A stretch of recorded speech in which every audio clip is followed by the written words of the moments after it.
On the morning of the 4th of August, 1998, a 49-year-old woman named Charlotte Waits was rushing around her kitchen in Lynette, Alabama.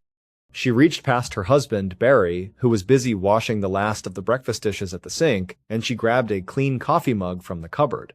It was a Tuesday morning, and just like any other Tuesday, they were both getting ready for what they knew would be busy days at work.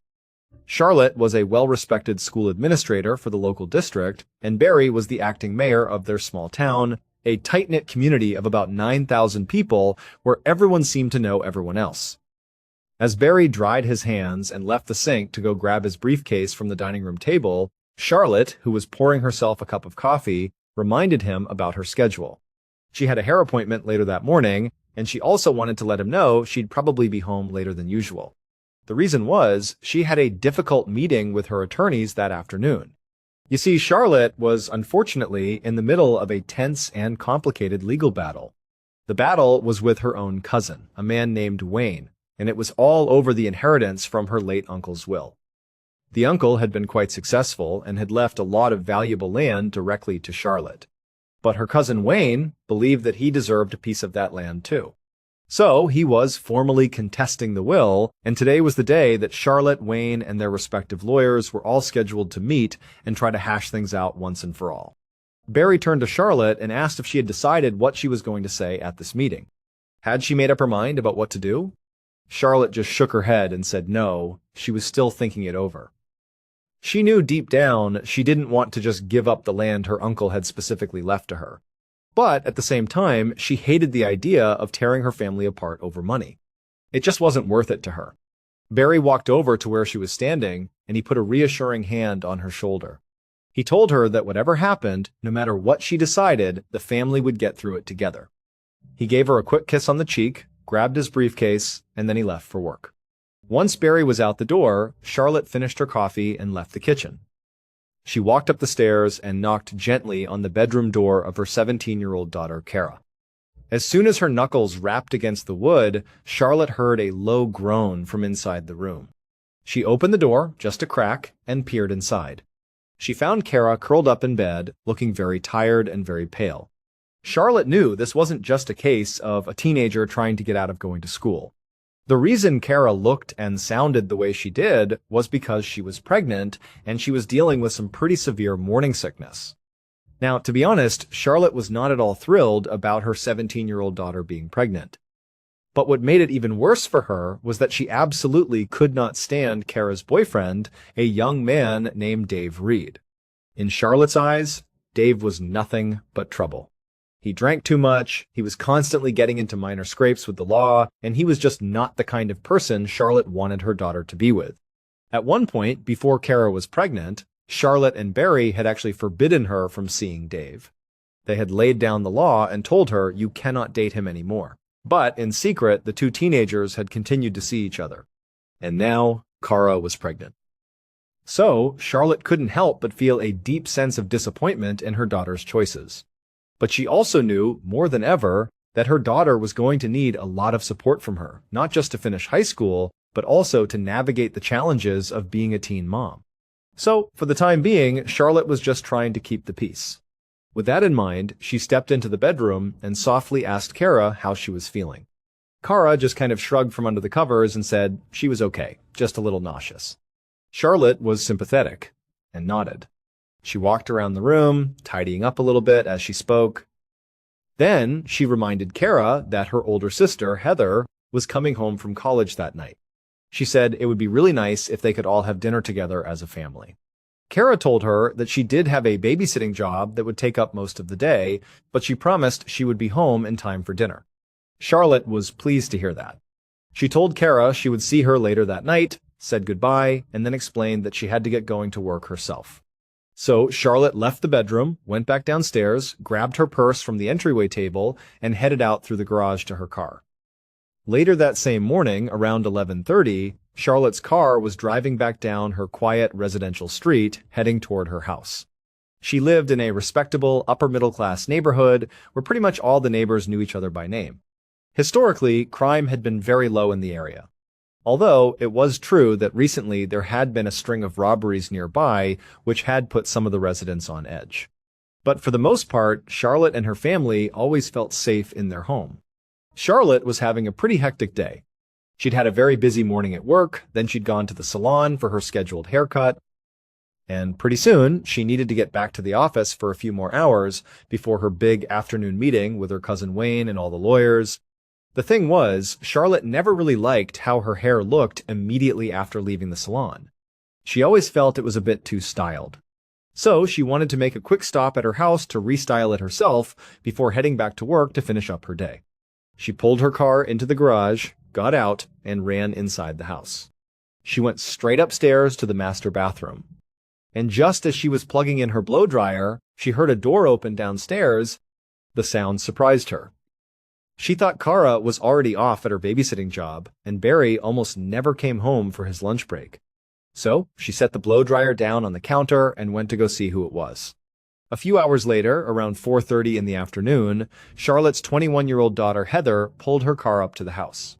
She had just arrived from her college, which was located a few towns away, and she was really excited to see her parents and her sister when they all got home from work that night. But as Heather parked her car in the driveway, she noticed something a little odd. She saw that the main garage door was wide open, and her mom's car was parked inside. This surprised her because when she had spoken to her mom on the phone the day before, Charlotte had specifically said she probably wouldn't be home until around 6 o'clock that evening. But Heather didn't think too much of it. She just figured her mom's plans had changed. So she grabbed her laundry hamper and a couple of big grocery bags filled with her belongings out of the back seat of her car. Then, as she walked into the garage to make her way into the house, she saw that the interior door, the one that led from the garage into the kitchen, was already open, but just a crack. This was also kind of strange. There was no real reason for that door to be left ajar. And so now, sensing that maybe something was a little bit off, Heather walked up to the door and slowly pushed it open. She called out for her mother, asking what she was doing home so early. But there was no answer. The house was completely silent. Heather stepped into the kitchen and set down her hamper and the bags on the floor. Then she began walking through the first floor of the house, trying to figure out where her mom was. She couldn't hear her, she couldn't see her. She walked from the kitchen, through the dining room, and as she rounded the corner into the main foyer, she saw her. Her mom was lying at the foot of the stairs, completely motionless. Heather immediately ran to her mom's side and grabbed her, trying to see if she was okay. But when she touched her mom's leg, it was ice cold to the touch. In a panic, Heather ran into the living room, snatched the phone from its cradle, and dialed 911. A few minutes later, Lieutenant Richard Carter of the Lynette Police Department sped down Charlotte's residential street with his lights flashing and his siren blaring. He was responding to a 911 call about a woman who had been found unresponsive. He had been very surprised when the dispatcher had told him whose house this woman had been found inside of. It was the home of the town's acting mayor, Barry Waits. As he pulled up in front of the home, he saw a young woman come running out the front door crying hysterically. Lieutenant Carter stopped his patrol car, got out, and he intercepted the young woman, who immediately begged him to come inside and help her mom. Carter and the young woman rushed over to the house together. He told her to stay outside on the porch while he went in to investigate. And she did. She stayed out front, just quietly weeping to herself, while Lieutenant Carter stepped through the front door. And right away, just inside the foyer, he saw what appeared to be a middle-aged woman lying on her back at the bottom of a staircase. She was completely still. Nearby, the contents of a woman's purse were strewn all across the floor. Carter immediately knelt down beside the woman and felt for a pulse on her neck, but there was nothing. So, Carter stood back up and just took a moment to assess the scene. The first thing he noticed was that there was a bit of foam at the corner of the woman's mouth. This made him wonder if maybe she had suffered a seizure or some sort of severe allergic reaction at the top of the stairs. Maybe she had lost her balance and fallen, and the fall had killed her. But then he also noticed that there were a few distinct drops of blood on the front of her blouse. And when he looked closer at her face, he saw that there were very obvious scratch marks on her chin and also a dark red mark that went all the way around her neck. And in that moment, he realized this woman had likely not just fallen down the stairs. It looked like she had been attacked, beaten, and potentially strangled to death. Later that day, around 5 o'clock in the evening, Lieutenant Richard Carter was carefully sorting through a pile of dirty laundry on the floor of Charlotte Waits' laundry room. For the past half an hour, he and his team had been scouring the crime scene for any possible clues, and now he was holding two white towels that were dotted with reddish-brown spots.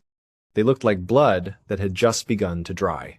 He called over a forensics officer and told him to bag the towels as evidence. He couldn't be sure yet that the blood even belonged to Charlotte, but if it did, it could be a very important clue. After searching the entire house, Carter actually had a pretty strong theory about what had happened to Charlotte. There were no signs of forced entry anywhere. The television and other valuables were all still in their proper places. Charlotte's purse had been dumped out on the floor just a few feet away from the stairs, but all of her cash and her credit cards were still inside her wallet. So Carter did not think this was a simple robbery gone wrong. He thought that maybe the killer had just dumped out the purse at the very end to try to make it seem like a robbery, but it was a very weak attempt. This did not look like a robbery at all. What this seemed like, at least to Carter at this point, was that Charlotte had been intentionally killed by somebody that she knew. But just then, Carter heard a commotion coming from near the front door. He went to go see what was going on, and he saw a man out on the doorstep who was literally being physically held back by two of his forensics officers. After a second, Carter recognized who it was. It was the town's mayor, Barry Waits, the victim's husband. The officers were trying to keep him outside to prevent him from seeing the scene, but Barry pushed right past them. And right away, he saw what they were trying to keep him from seeing. He saw his wife's body lying there on the floor, obviously dead. And when Barry saw that, he just froze in place and began to hyperventilate. At this point, Carter didn't try to force Barry back outside. Instead, he gently grabbed Barry's arm and led him into the next room. He sat him down on the couch and just tried to get him to calm down, but it was like he couldn't catch his breath. Barry was gasping for air and was really struggling to breathe. Then he actually doubled over and clutched at his chest. Carter thought for a second that he might be having a heart attack. So, instead of trying to talk to him, he just yelled for somebody to call an ambulance. Later that same night, around 8 o'clock, Lieutenant Carter stepped into the lobby of the local hospital's emergency department. He showed his badge to the nurse at the front desk and then asked if he could see Barry Waits. But the nurse told him he would have to wait. They were still running tests on Barry, and he couldn't have any visitors until they were absolutely sure that he was stable. Carter was pretty disappointed to hear this, not because he was desperate to get in there and console the grieving mayor. It was because he needed to talk to the mayor. As the spouse of a potential murder victim, he needed to know what Barry knew as soon as possible. So, he turned to leave. But before he did, he noticed two young women sitting in the waiting room. One of them was Barry and Charlotte's daughter, Heather. Carter and Heather had spoken for a few minutes back at the house earlier that day, when she was the one who came running out and directed him inside. They had talked a little bit, but Carter thought to himself, you know what? If I can't talk to Barry right now, maybe I can talk to Heather. Maybe she's calmed down enough that we could have a real conversation. And so, he walked over to her. As Carter approached, Heather looked up, and she definitely recognized who he was. She sort of gave off body language that it was okay for him to come and sit down. And so Carter walked over and sat down next to her. He saw that there was another girl, a teenager, sitting next to Heather. Heather quickly turned and pointed to her and said that this was her younger sister, Kara. Lieutenant Carter nodded and introduced himself to Kara. Then he asked both of them how their dad was doing. Heather explained that so far, the doctors believed he was not having a heart attack, that it was most likely a severe panic attack. But they were going to monitor him overnight just to be sure. Both of the girls seemed incredibly upset. They had tears in their eyes, and they both appeared to be in a state of shock. They hadn't really done anything suspicious, but Carter knew he couldn't just rule them out as suspects yet. He had to ask them some pointed questions. So he took out his notebook, and as delicately as he could, he began asking them what they knew. By this point, Carter's officers had already learned that Charlotte had left her work around 11 o'clock that morning. It wasn't until about 1 o'clock in the afternoon that her coworkers had called her house because she hadn't come back to the office. They said there was no answer. And so that meant the murder had likely taken place sometime between 11 in the morning and 1 in the afternoon. With that timeline in mind, Carter asked Heather and Kara where they had been during that specific window of time. Kara told him that she had been babysitting all day, and Heather said she had been at her college, which was 30 miles away, until around 4 o'clock that afternoon, when she had left to drive to her parents' house.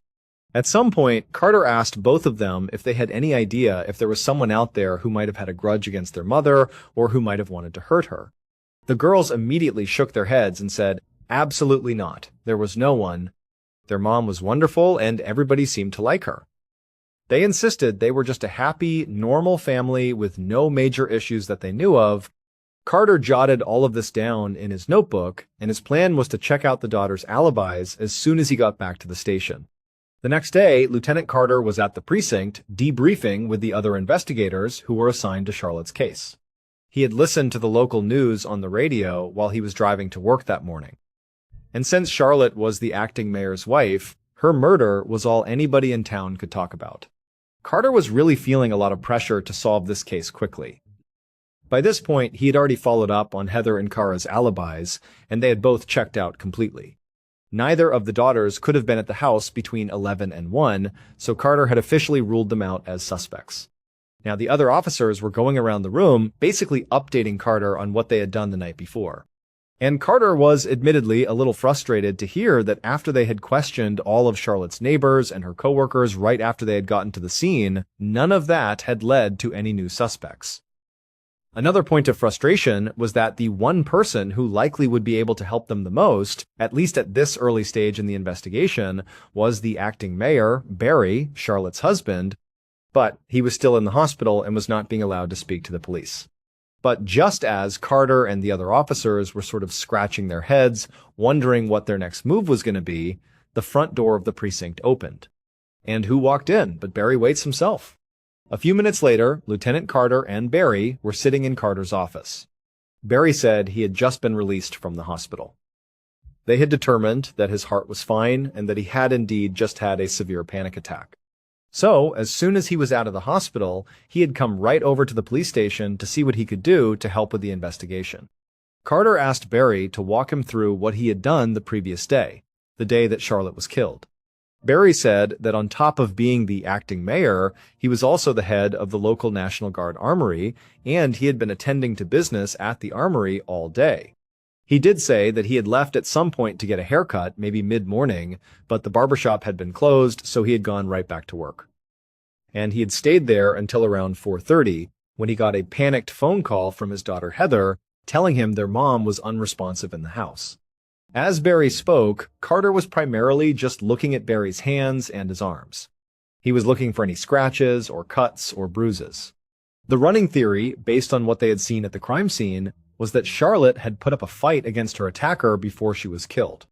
And so presumably there should be wounds of some kind on the attacker, most likely on their hands and arms. But as Carter stared at Barry, he could see no visible injuries at all. And also, Barry's story seemed very linear, very simple, and he seemed very earnest about it and eager to help. So, Carter couldn't just jump to conclusions and assume that Barry was telling the truth and that he wasn't a suspect. But Carter's first impression was that Barry was being honest. At some point, Carter shifted the conversation and asked Barry if he had any idea who might have wanted to hurt his wife. And Barry said yes, he did. He said there were actually 2 people who would definitely benefit from Charlotte being dead. He explained that the first person was a guy named Dave Reed, who was their daughter Kara's boyfriend. He said that he and Charlotte had tried to stop Kara from seeing this guy because he was a bad influence, but the teens had kept sneaking around, and eventually Dave had gotten Kara pregnant. So Barry wondered if maybe Dave had gone over to the house to sort of confront Charlotte, to maybe demand to be able to see Kara, and things had gotten out of hand. Carter grabbed a pen and he wrote down Dave's full name. Then he asked about the second person who had been a problem for Charlotte. Barry explained that his wife and her cousin, Wayne, were in the middle of this contentious dispute over an inheritance. In fact, he said, Charlotte had been scheduled to meet with Wayne and their attorneys on the very same day that she was killed. And when he heard this, Carter sat up straight in his chair. He thought to himself that the timing here could not possibly be a coincidence. The cousin was suddenly his top suspect. The following day, Carter walked into an interrogation room at the Lynette police station, and he sat down across the table from two people, Wayne Rice and his attorney. When Carter had called Wayne to set up this meeting, Wayne had responded by saying he would not say a single word without his lawyer present. And this had immediately made Carter pretty suspicious. During that very brief phone call, Carter had never even suggested to Wayne that he was a suspect in his cousin's murder. So when Carter sat down with Wayne and his lawyer, he leaned right in and started to grill him. He wanted to know what was going on with this inheritance. Wayne said he knew that his contesting their uncle's will had caused a lot of problems within the family, but he swore that he hadn't wished any harm on Charlotte. In fact, he claimed she had been his best ally at the time of her death. Carter asked him to explain what he meant by that. Wayne said that the last time he spoke to Charlotte, she seemed to be in favor of giving him some of the land that their uncle had left to her. According to Wayne, Charlotte had said she was really upset about the family being torn apart over money, and she felt like keeping all the land for herself just wasn't worth the conflict. And when Carter heard this, he was pretty surprised. Barry had made it sound like Charlotte had no intention of giving up the land to Wayne, like that wasn't even an option on the table. So Carter wondered if anything Wayne was saying here was even true. He asked Wayne for his alibi, and Wayne said he had literally been at work all day at an aluminum processing plant just outside of town. He said he hadn't even left for lunch that day, which was something he typically did. He insisted he was at work, truly, all day. And then he also gave Carter the names of several of his coworkers who could confirm his whereabouts. Before Carter let Wayne go, he asked him if he could take his fingerprints. Wayne immediately looked over at his attorney. His attorney gave him a slight nod. And so Wayne looked back at Carter and said, "Okay." Later that same day, Carter sat down with the other suspect on his list, Kara's boyfriend, Dave. Dave was very moody and standoffish. He just seemed kind of annoyed that he was even there. When Carter asked him if he knew why he had been called to the station in the first place, Dave just kind of sighed and said, "Yeah, I do." He had heard about what happened to Kara's mother, and he knew that given his contentious relationship with her and her husband, that of course he was going to be viewed as a suspect, which to him was completely absurd. Carter just asked Dave point blank about his relationship with Kara's parents. Dave admitted that, yeah, they definitely didn't like him. But Dave insisted he would never hurt Charlotte or Barry for that matter. And he hadn't even been in town the day that she was killed. He had been at work all day, at a landscaping job miles away. Carter asked for the names of some of Dave's coworkers to verify his alibi, and he also asked him to provide his fingerprints. Dave sort of rolled his eyes and said, "You're wasting your time," but he agreed to do it just because he wanted to clear his name. A couple of weeks later, in the middle of August, Lieutenant Carter sat at his desk, flipping through Charlotte's autopsy report, which he had just received from the medical examiner. And he realized that Charlotte's murder had been even more brutal than he had initially thought. It turned out the murder weapon had been Charlotte's own blouse. Her killer had grabbed the two long strings that were dangling from her neckline and had used them to strangle her to death. She had also received a pretty serious head injury that could have been fatal on its own, and she also had a broken wrist. This level of violence made Carter feel even more sure that this murder had to have been personal. But as he read deeper into the report, the physical evidence seemed to paint a different picture. There were 3 sets of fingerprints that had been found at the crime scene. 2 of them belonged to Barry and Kara, which was not a surprise at all because they lived in the house. But the 3rd set of prints was unidentified. And it wasn't a match for any of the suspects on Carter's radar, including Kara's boyfriend Dave and Charlotte's cousin Wayne. So, at this point, Lieutenant Carter just felt kind of stuck. To make matters worse, Barry, Wayne, and Dave's alibis had all checked out as well. So, truly, his list of suspects was basically down to 0. If Charlotte had been killed by someone she knew, which was still the initial running theory, Carter was going to have to dig even harder to find out who it was. In October of 1998, a couple of months after Charlotte Waits was killed, Lieutenant Carter walked into the Lynette Police Precinct right as the desk sergeant was hanging up the phone. The sergeant stopped Carter and told him they had just gotten yet another call on the Charlotte Waits tip line. And before the sergeant even explained what the caller had said, Carter felt a sense of dread building in the pit of his stomach. Ever since the police had set up this tip line for information on Charlotte's murder, it had been flooded with calls basically every single day. But rather than all these tips helping with the case, the tip line had actually just slowed the investigation down. Carter and his team had to take valuable time to follow up on every single one of these leads, even though most of them were just rumors and wild conspiracy theories. By this point, from all these tips, they'd looked into a young man who lived on the same street as Charlotte and who had a history of robbing houses, but he had an airtight alibi. They had also investigated another local man who had strangled his girlfriend in a way that was similar to how Charlotte was attacked, but he also had an alibi. Carter had even driven all the way to Georgia to investigate a tip that a small-time criminal had bragged at a party about killing Charlotte, only to find out that this criminal had an alibi too, and that the tipster had made the whole story up just to get him in trouble. Adding to the confusion, their fingerprint expert had told Carter that the third unidentified set of prints found at the scene could possibly belong to a child, and so it might be totally unrelated to the murder. So now, as Carter looked over at the desk sergeant who was getting ready to tell him about whatever call he had just had, Carter just braced himself for more bad news, because all these tip calls were basically bad news. And when the desk sergeant spoke, it was indeed more bad news. The sergeant said this call wasn't even a tip at all. A local woman had just called in to complain about the lack of progress in the investigation. As difficult as it was for Carter to hear that now, in addition to all the pressure he was feeling that locals were literally spamming the hotline just to complain about him, he also understood their frustration. He was feeling just as upset as everybody else in town. But after running into nothing but dead ends, he was completely out of ideas. And he had a sinking feeling in his gut that unless something major changed soon, this case, unfortunately, was going to go cold. Fast forward about 3 years to one morning in 2001. On this day, Lieutenant Carter was working at his desk when he heard a familiar sound. The precinct's tip line was ringing yet again. After that initial wave of tips on the Charlotte Waits case, the investigation had completely stalled out for a couple of years. It was basically cold. Carter had ultimately been reassigned to other cases, and Charlotte's family had just sort of been forced to move on without any sort of closure. Kara had her baby, and Heather had graduated from college and was working a real job. And Barry had also basically moved on with his life. He had gotten remarried and was still very much involved in local politics. In fact, just the previous year, he had run for a term on the city council. However, during that election cycle, Barry's opponent had publicly accused him of killing his wife Charlotte.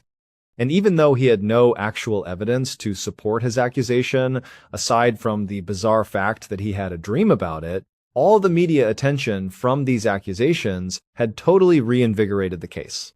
And calls had once again begun flowing into the tip line.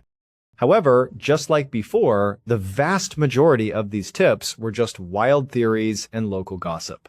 But on that particular day, when the desk sergeant who manned the tip line opened up Carter's office door, Carter looked up and saw that the sergeant was visibly excited. Whatever he had just heard on the tip line actually mattered. And before Carter could even ask him what he had heard, the desk sergeant said he had just spoken to 2 tipsters who clearly had some real information that they wanted to share, information that was going to blow this case wide open. Based on that crucial tip, the forensic evidence and new witness testimony, this is what police believe actually happened to Charlotte Waits on the 4th of August, 1998. Around 11:30 in the morning, the killer pulled up outside of Charlotte's house, and right away, they recognized Charlotte's car parked in the garage. When they saw it, their heart raced with a mix of excitement and anxiety because they hadn't been sure that she would even be home. But clearly, the killer had arrived at just the right time. So they parked their car at the end of the driveway, they walked up into the open garage, and they went over to the interior door that led into the house. They tried the handle and found that it was unlocked. So they opened it up. The killer stepped inside the kitchen, and right away they heard footsteps on the second floor. They knew it had to be Charlotte. There was nobody else home at this time of day. The killer quietly closed the door behind them. They went around to the stairs that led to the second floor, and up they went. And right as the killer reached the second floor hallway, Charlotte came out of the bathroom and saw them standing there. Charlotte was definitely very surprised to see them. The killer immediately just asked her a question, point blank. And when she answered the question, it was not what the killer wanted to hear. So, the killer tried to get her to change her mind to answer this question differently. But the conversation quickly escalated into a full-blown argument. And then, the killer just totally lost their temper and hit Charlotte hard across the face. Blood immediately began pouring from Charlotte's nose. Stunned, she just stepped back and went back into the bathroom to grab a towel to blot her face with it. At this point, the killer knew they had crossed a line. Persuading Charlotte to do what they wanted was now clearly out of the question. This was a point of no return.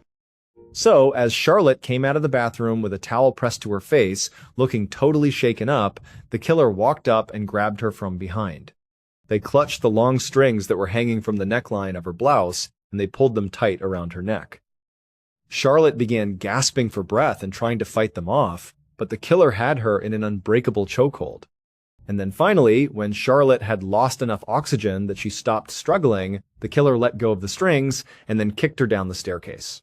When the killer saw what they had done, when they saw Charlotte at the base of the stairs, motionless and very likely dead, the reality of what had just happened finally hit them. In a panic, they grabbed the bloody towel that Charlotte had dropped on the floor. They rushed down the stairs and quickly cleaned up the rest of the blood on Charlotte's face, and then they dumped the towels in the laundry room. Then, they grabbed Charlotte's purse off a nearby table and scattered its contents on the floor near her body, hoping the police would think this was just a robbery gone wrong. And then after that, they fled the house, got back in their car, and hurried back to work at the National Guard Armory before anyone even noticed they were gone. The killer was Lynette, Alabama's mayor and Charlotte's own husband, Barry Waits. Barry had secretly gotten himself into a lot of debt, and he needed the full inheritance from Charlotte's uncle to pay it all off. And so when Barry went to his own home in the middle of the day and confronted Charlotte, asking her, "What do you plan to do at this meeting with Wayne? Are you going to give him some of this inheritance?" And she told him that yes, her plan was to settle and split the inheritance. Well, when Barry heard that, he snapped. He killed his wife. Not just because he was mad at her for her decision, but also because he desperately needed more money. He was thinking, okay, I'm only going to get half of this inheritance because she's giving the other half to Wayne. But if I kill her, I'll also get her life insurance policy, and then together I'll have enough to pay off my debts. However, when the insurance company went to pay out the claim, because Barry was clearly a suspect in his wife's murder early on in the investigation, the company refused to pay him the money. Instead, they paid the insurance money directly to their daughters, Heather and Cara. But a couple of years later, Barry still tried to get his hands on that money by tricking his own daughters into signing it over to him. But when Heather and Cara realized what he was doing, they finally saw their father for what he truly was. And so, it was the daughters who were the tipsters who broke this case wide open. They told Lieutenant Carter everything they knew about their dad's very suspicious behavior, along with his clear financial motives for the murder. They also said that their father had intimidated them into hiding information from the police and had even called in fake tips himself to redirect attention away from him. Barry Waits was arrested in February of 2006, and 9 months later, he was found guilty of first-degree murder. He was sentenced to 40 years in prison. Thank you so much for watching. Let me know what you thought of today's episode in the comments. And remember, we have a whole playlist of true crime episodes ready for you to binge right now. Until next time, see ya. Our story begins in northeast Brazil in April of 1977. Apolinario Correa and his 3 brothers, Firmino, Oriano, and Jose, were hard workers. They made their living in a tough but honest way. They were lumberjacks, but not in the traditional sense of working in a vast forest. Their territory was a small, uninhabited island just off the coast called Ilha dos Caranguejos, or Crab Island. The brothers had a sturdy boat, and they'd make regular trips out to the island, chop down valuable timber, load it onto their boat, and sail back to the mainland to sell it to local construction companies. It was a good business. The wood from Crab Island was high quality, and because they were the only ones willing to go there, they had the whole place to themselves. And there was a very specific reason they were the only ones willing to go there. Most people in their coastal community were terrified of Crab Island. For generations, stories had been passed down. Spooky stories. People who had dared to venture onto the island, maybe for a picnic or to explore, would come back with unsettling tales. They'd talk about hearing strange voices whispering from deep within the island's dense forest, especially after the sun went down. This was particularly strange because everyone knew for a fact that nobody lived on the island. There were no homes, no shacks, nothing. And then there were the lights.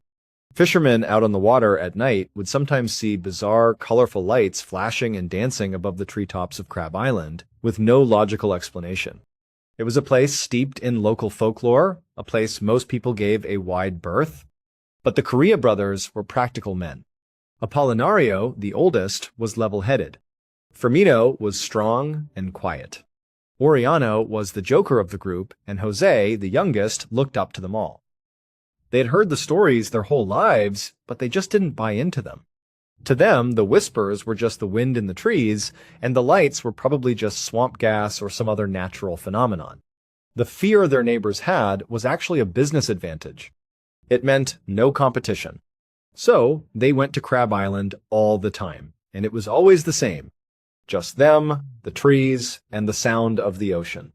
It was just another job site.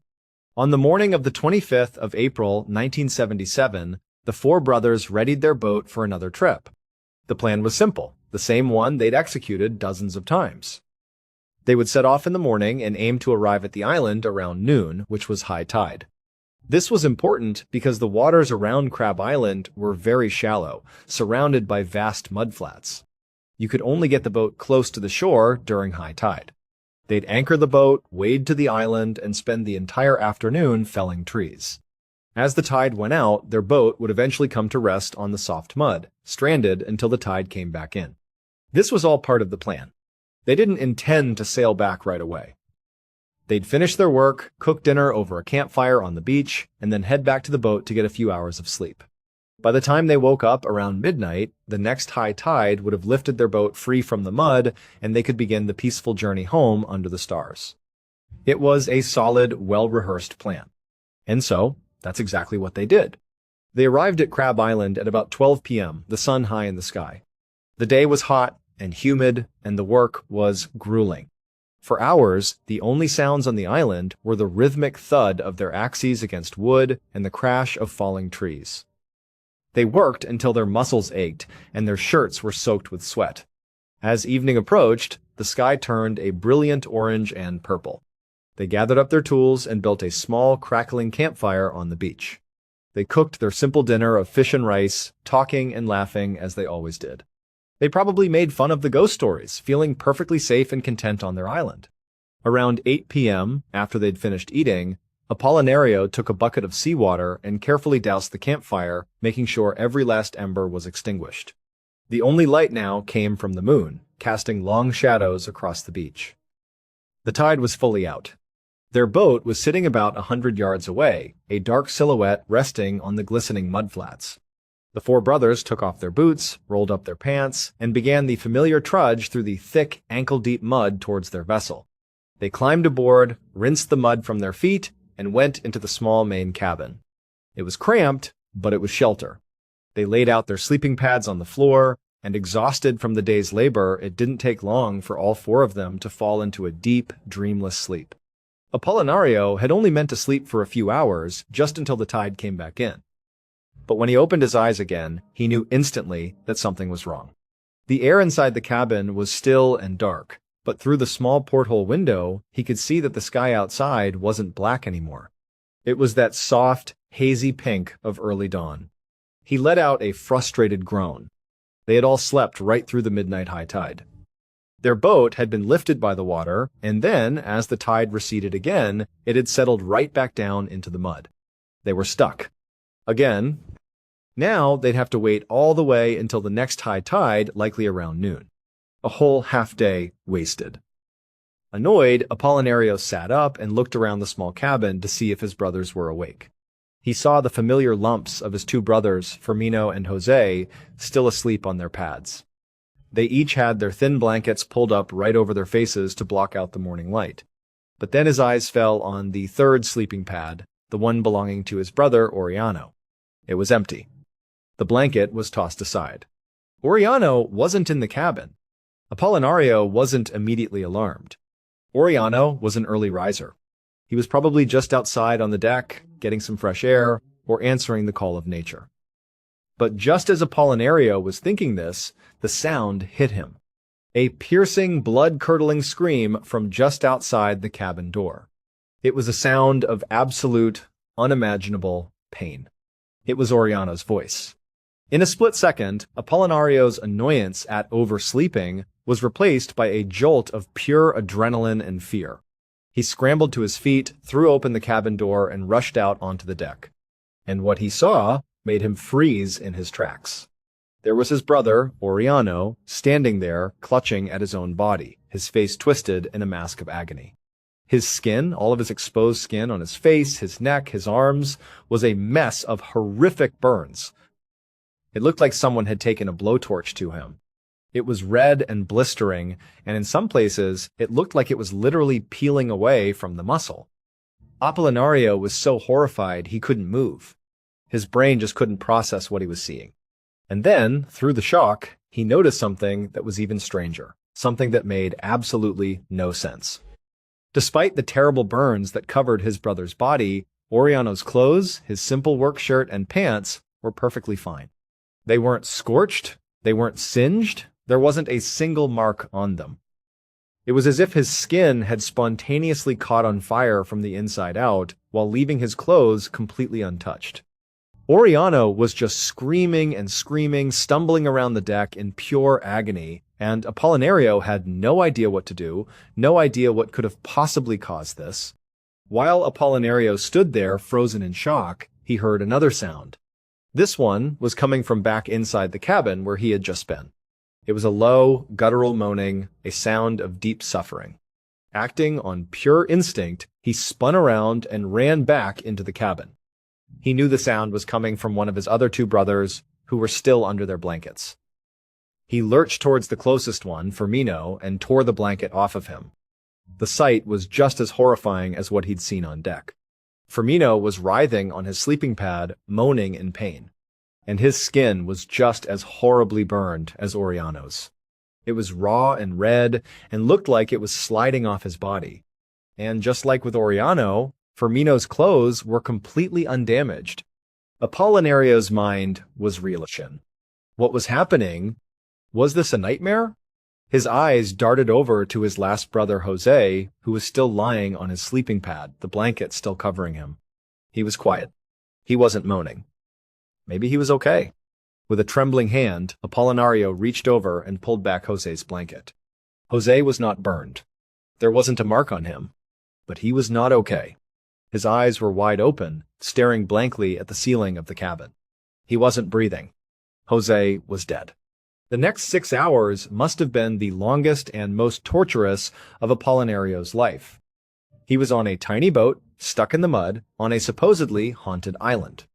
His brother Oriano was outside, still screaming in agony from his mysterious burns. His brother Firmino was inside, barely conscious and fading fast from his own horrific injuries. And his youngest brother Jose was lying dead just a few feet away. There was nothing he could do. He couldn't call for help, they had no radio, and he couldn't leave. He had to simply wait, surrounded by death and suffering, for the tide to slowly, agonizingly creep back in and lift their boat from the mud. He tried to comfort his injured brothers, to give them water, to do anything, but he was completely helpless. Finally, around noon, the water was high enough, the boat lifted, and Apollinario was free.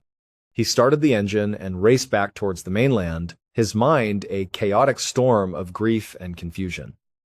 When they finally reached their home port, a small crowd gathered, shocked at the scene. Oriano, who was badly hurt but still conscious and able to walk, stayed behind with the body of their brother Jose, waiting for the authorities. Apollinario knew Firmino's injuries were the most severe. He was slipping in and out of consciousness, and his body looked like it was shutting down. Apollinario had to get him to a hospital, and fast. He managed to get his brother into a vehicle and sped off towards the nearest medical facility. When they arrived at the hospital, doctors and nurses rushed out to help.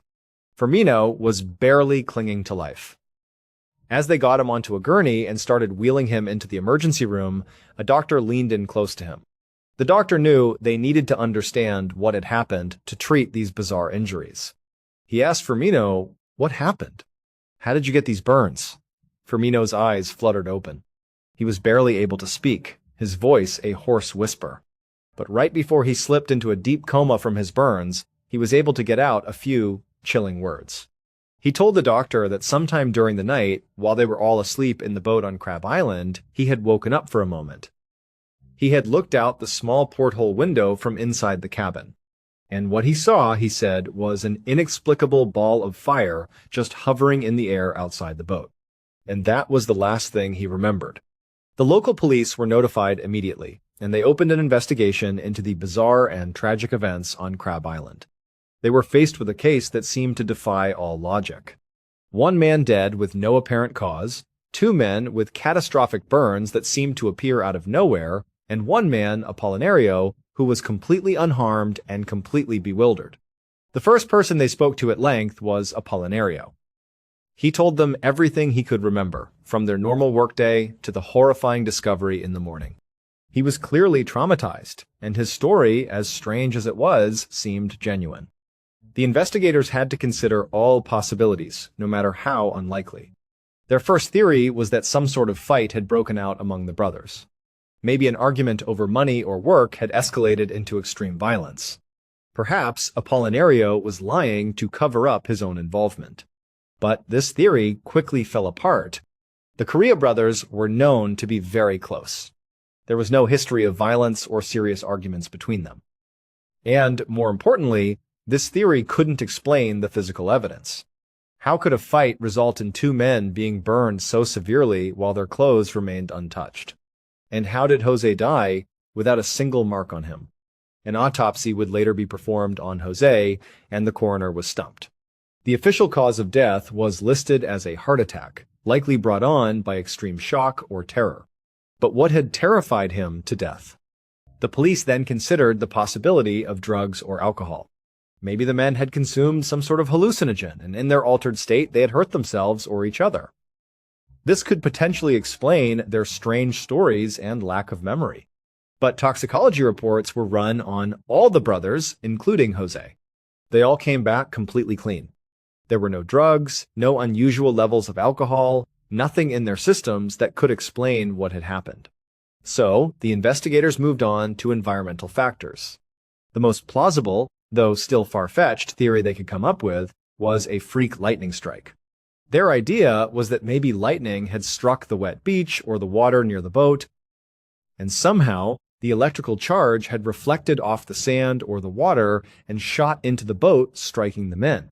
But the experts they consulted said this was incredibly unlikely. A lightning strike powerful enough to inflict those kinds of burns would have left obvious signs of its passing. It would have scorched the boat, maybe blown a hole in the hull, or damaged the boat's electronics.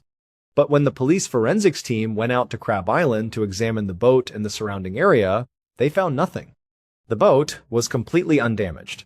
There were no scorch marks, no signs of an explosion or a fire. The beach was pristine. There were no unusual craters or fused sand that a lightning strike would leave behind.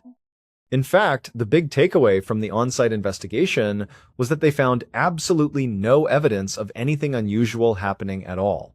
It was as if the island itself was hiding its secrets. The only piece of information that pointed to something truly strange was Firmino's dying declaration about the ball of fire. The police had to consider it, but what could they do with it? To them, it sounded like the hallucination of a man in extreme pain and shock. A ball of fire hovering in the air? It sounded like something from a science fiction story, not a police report. With no physical evidence, no witnesses who could remember anything, and no logical explanation, the investigation hit a dead end. Miraculously, both Firmino and Oriano survived. They spent months in the hospital undergoing painful treatments and skin grafts. They eventually made full physical recoveries. But the mental and emotional scars remained. And strangest of all, neither of them ever regained any memory of what happened that night. Their last clear memory was of going to sleep in the cabin. The next thing they knew, they were in unimaginable pain. The period in between was a complete and total blank.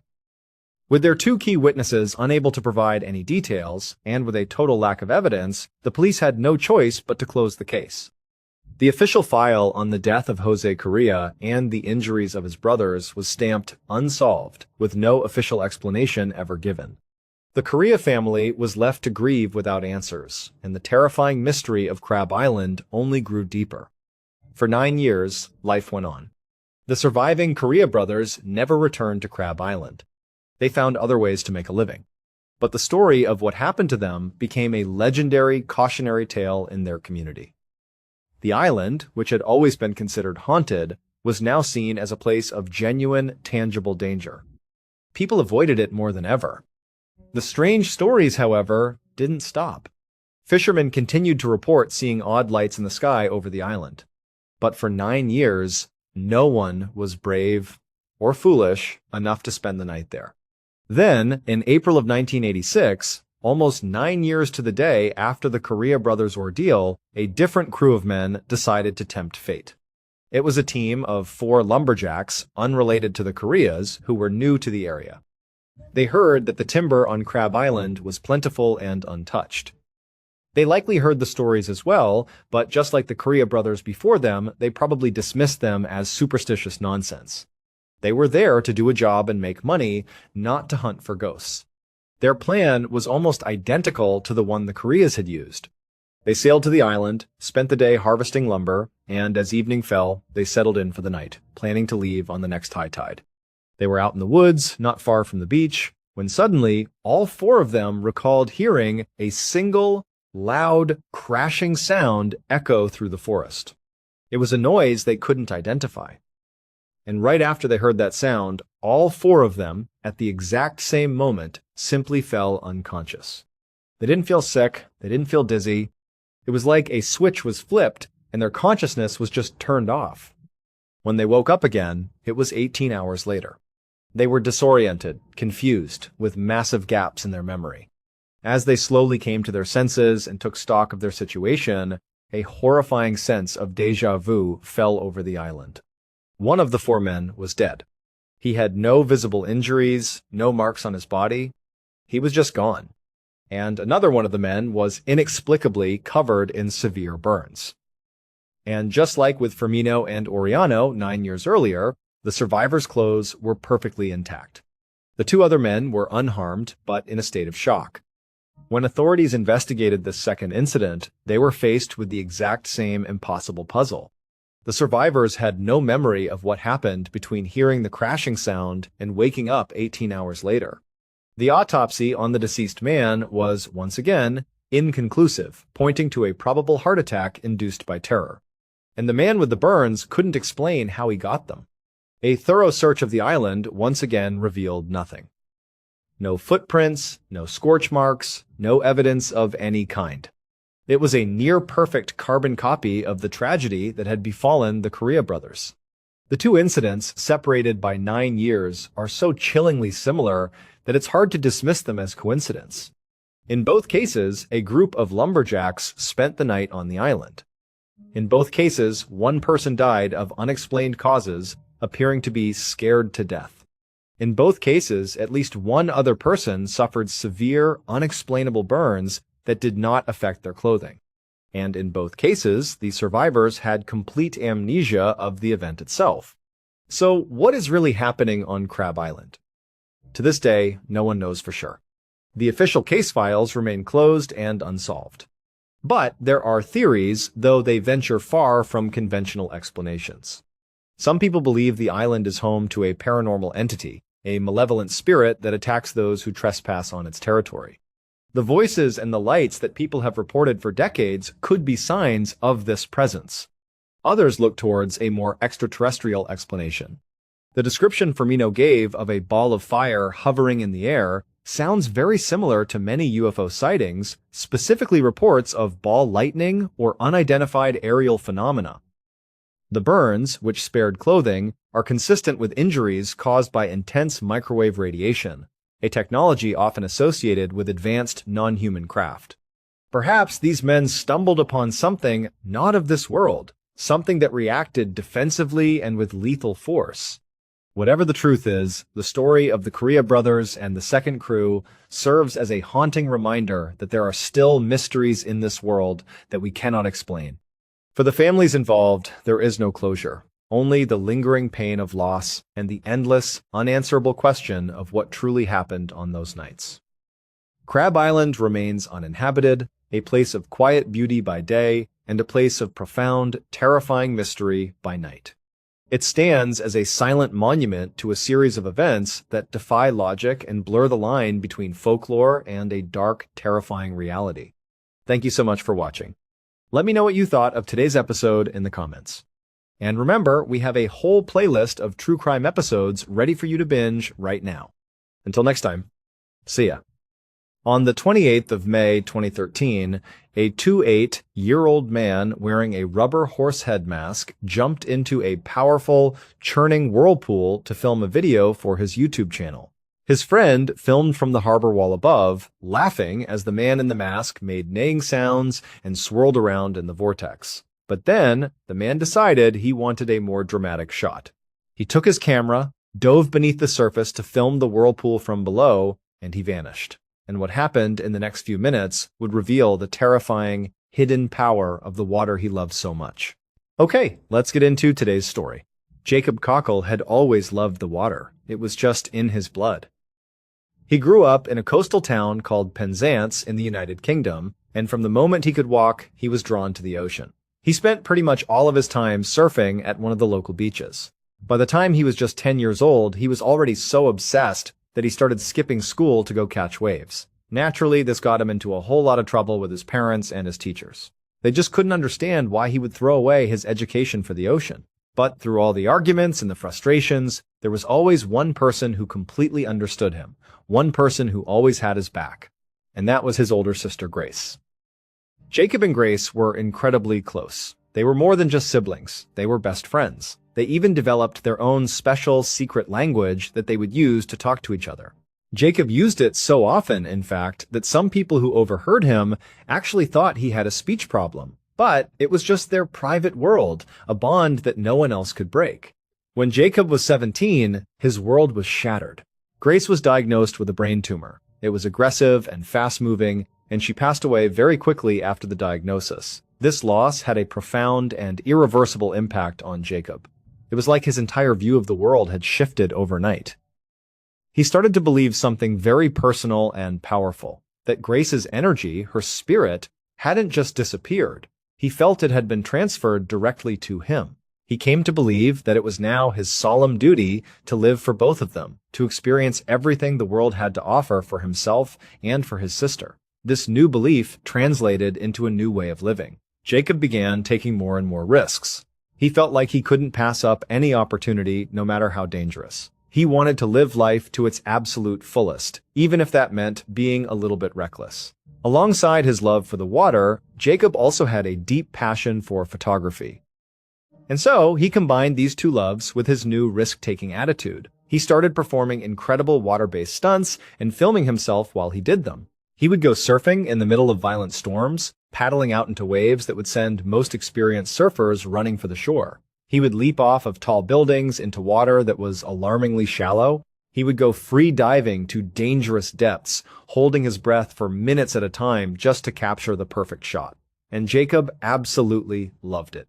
He loved the adrenaline, he loved the challenge, and he loved capturing these heart-stopping moments on film. He decided this was what he was meant to do.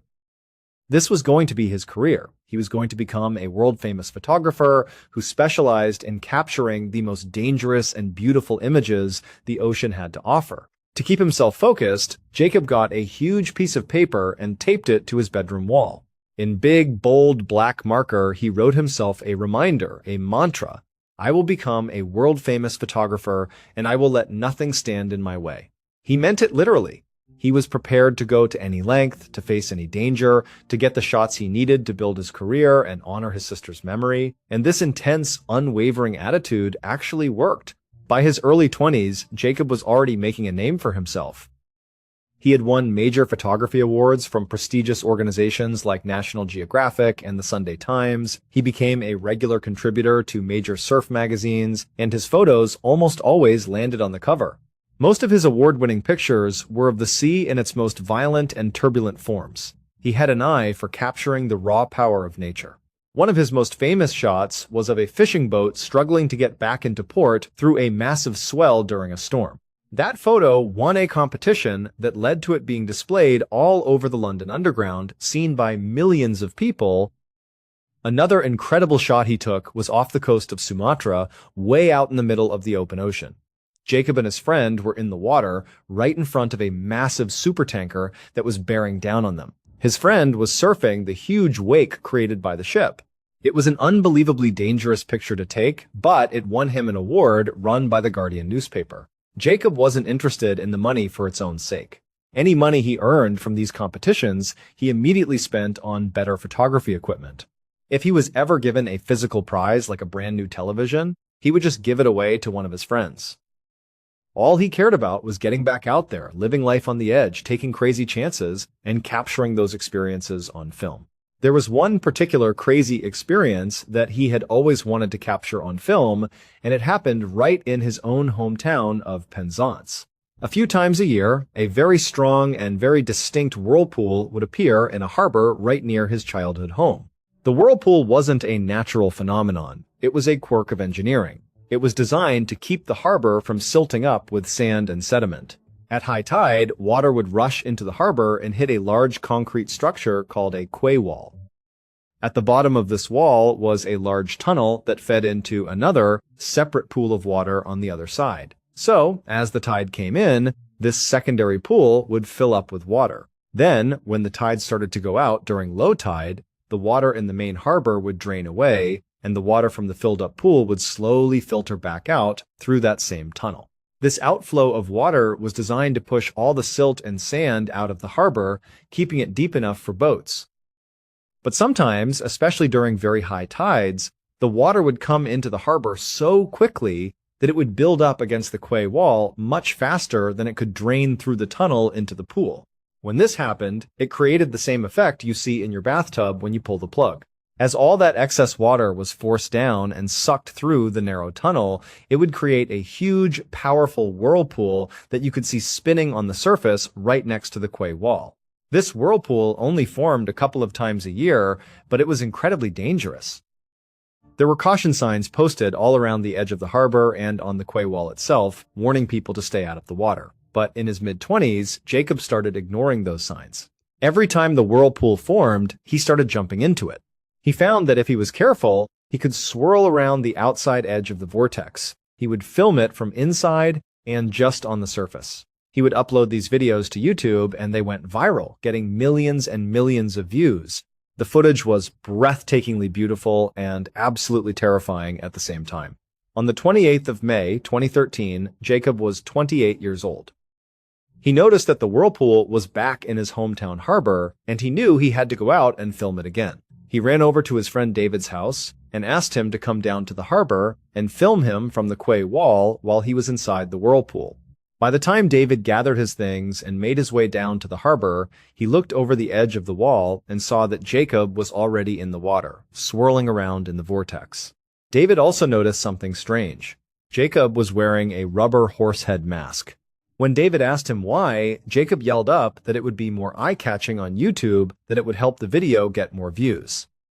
So David leaned over the wall and started filming as Jacob, in his horse mask, swirled around and around in the whirlpool, making neighing sounds for the camera. After a few minutes of this, Jacob stopped and tried to swim away from the whirlpool. But you could see just how strong the pull of the water was.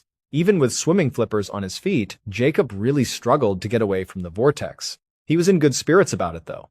He was laughing and talking to David, saying how, when he first jumped in, this particular whirlpool was actually pretty scary. He told David it was definitely the strongest one he had ever been in at that spot. David agreed, yelling down, "Yeah, I can tell from up here, that one's really strong." For the next 10 to 15 minutes, David and Jacob joked back and forth about the whirlpool's strength. Jacob would put his horse mask back on, swirl around inside the vortex for a bit, then swim out again. Towards the end of the video David was filming, Jacob yelled up that he had one more thing in mind that he wanted to do. He wanted to dive down below the surface and film the whirlpool from underneath. He asked David to hand his camera down to him. David handed it down. You can see on the video Jacob adjusting the settings on his camera, and then he took a deep breath and dove below the surface to begin filming the underwater vortex. David, up on the quay wall, was watching him. He was very familiar with the kinds of things Jacob did. He knew Jacob was an incredible swimmer and had a great ability to hold his breath for a long time. But after a couple of minutes passed and Jacob still hadn't re-emerged, David started to get scared. He started yelling his name. When Jacob still didn't come up, David panicked. He turned and ran to the other side of the quay wall, the side that looked down into the secondary pool. He looked over the railing and he could see the water still rushing into the pool from the tunnel, but there was no sign of Jacob. He ran back and forth a couple of times, scanning the water on both sides of the wall. He couldn't see Jacob anywhere. Finally, he went back to the pool side one more time and looked down, and that's when he saw him. Jacob was down below, lying face down in the water, motionless. David scrambled down and waded out to him, but it was already too late. Jacob had drowned. The reason Jacob was always able to swirl around at the top of the whirlpool without getting pulled under was because he was wearing a wetsuit. Wetsuits are naturally buoyant. They help you float. But as you go deeper underwater, the water pressure increases and pushes against your wetsuit. This compression reduces the overall buoyancy of the suit. So, when Jacob dove down into this extremely powerful whirlpool, the immense pressure of the water pushed against his suit, and he lost his buoyancy. He was no longer floating. At that point, he got caught up in the powerful current of the whirlpool, and he was slowly but surely pulled down towards the bottom. He probably fought as hard as he could, trying to swim back to the surface, but the force was too great. Eventually, he was forced into the opening of that tunnel underneath the quay wall. He was trapped under there until he ran out of air and drowned. His body was then eventually spit out of the tunnel on the other side, into the pool where his friend David found him. From a very young age, Carrie O'Connor had an intense and passionate love of learning. When she first learned how to read, her parents had to practically bribe her just to get her to put her book down so she would go outside and play with the other kids.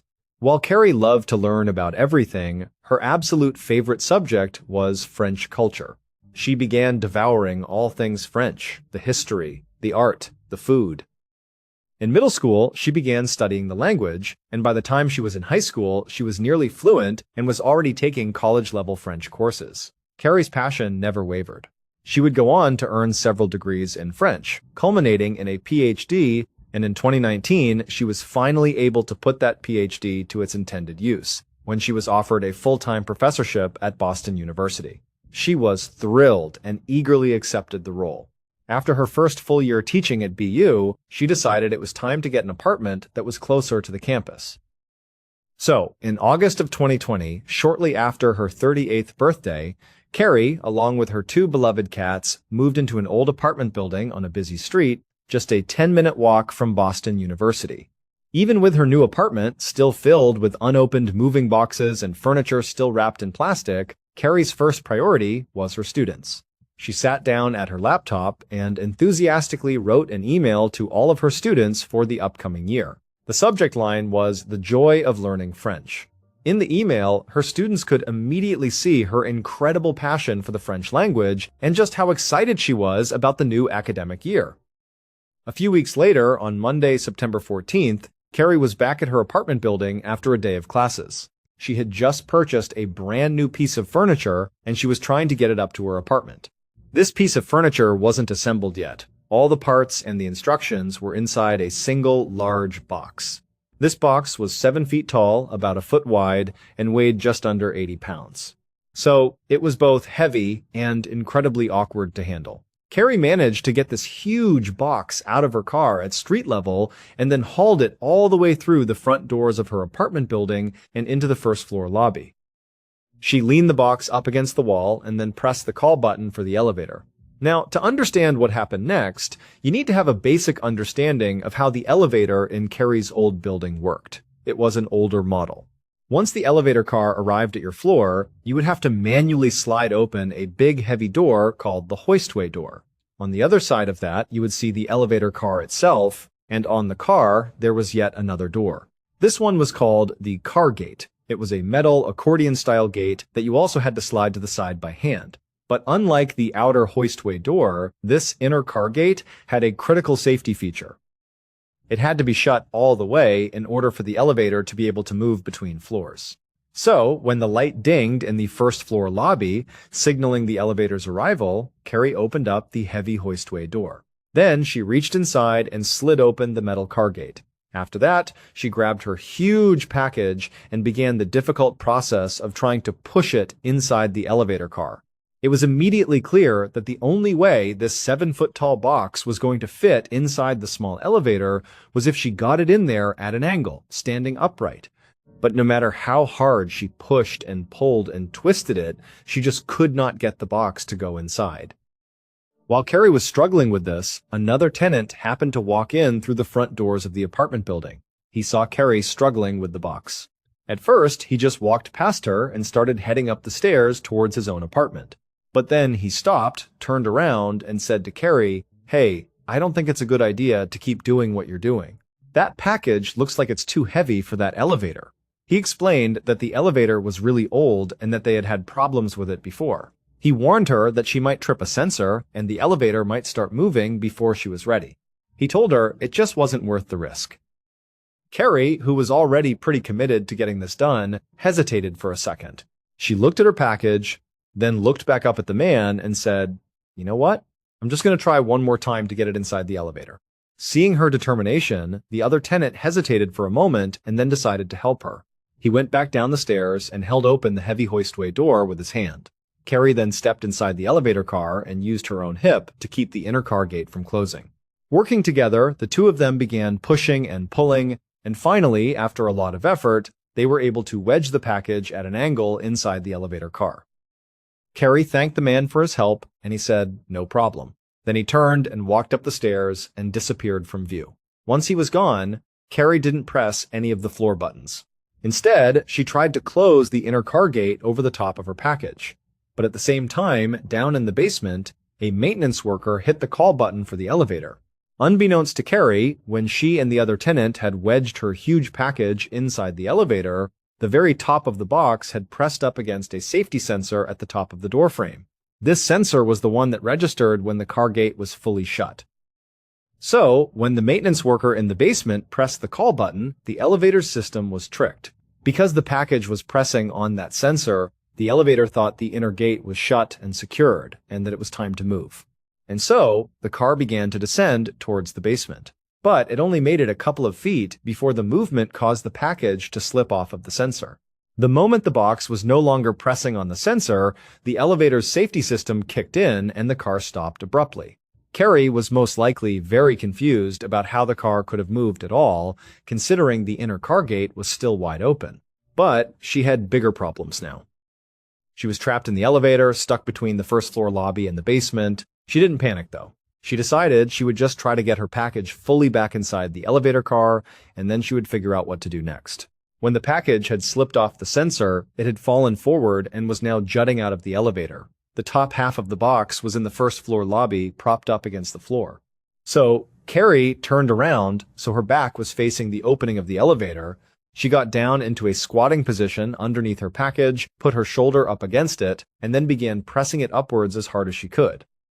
She managed to press the package back up and inside of the car, but once again, the top of that package made contact with that same sensor that registers whether the gate is shut. And so, believing it was shut and secure, the elevator began moving down again. This time, Carrie, whose back was to the opening of the elevator, lost her balance.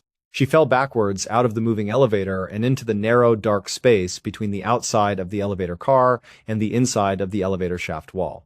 Now, if the elevator had not been moving, she probably could have just crawled back up into the elevator, but unfortunately, her package did not slip off the sensor this time. It stayed firmly pressed against it. And so, the elevator still believed the gate was shut, and it kept on moving down towards the basement.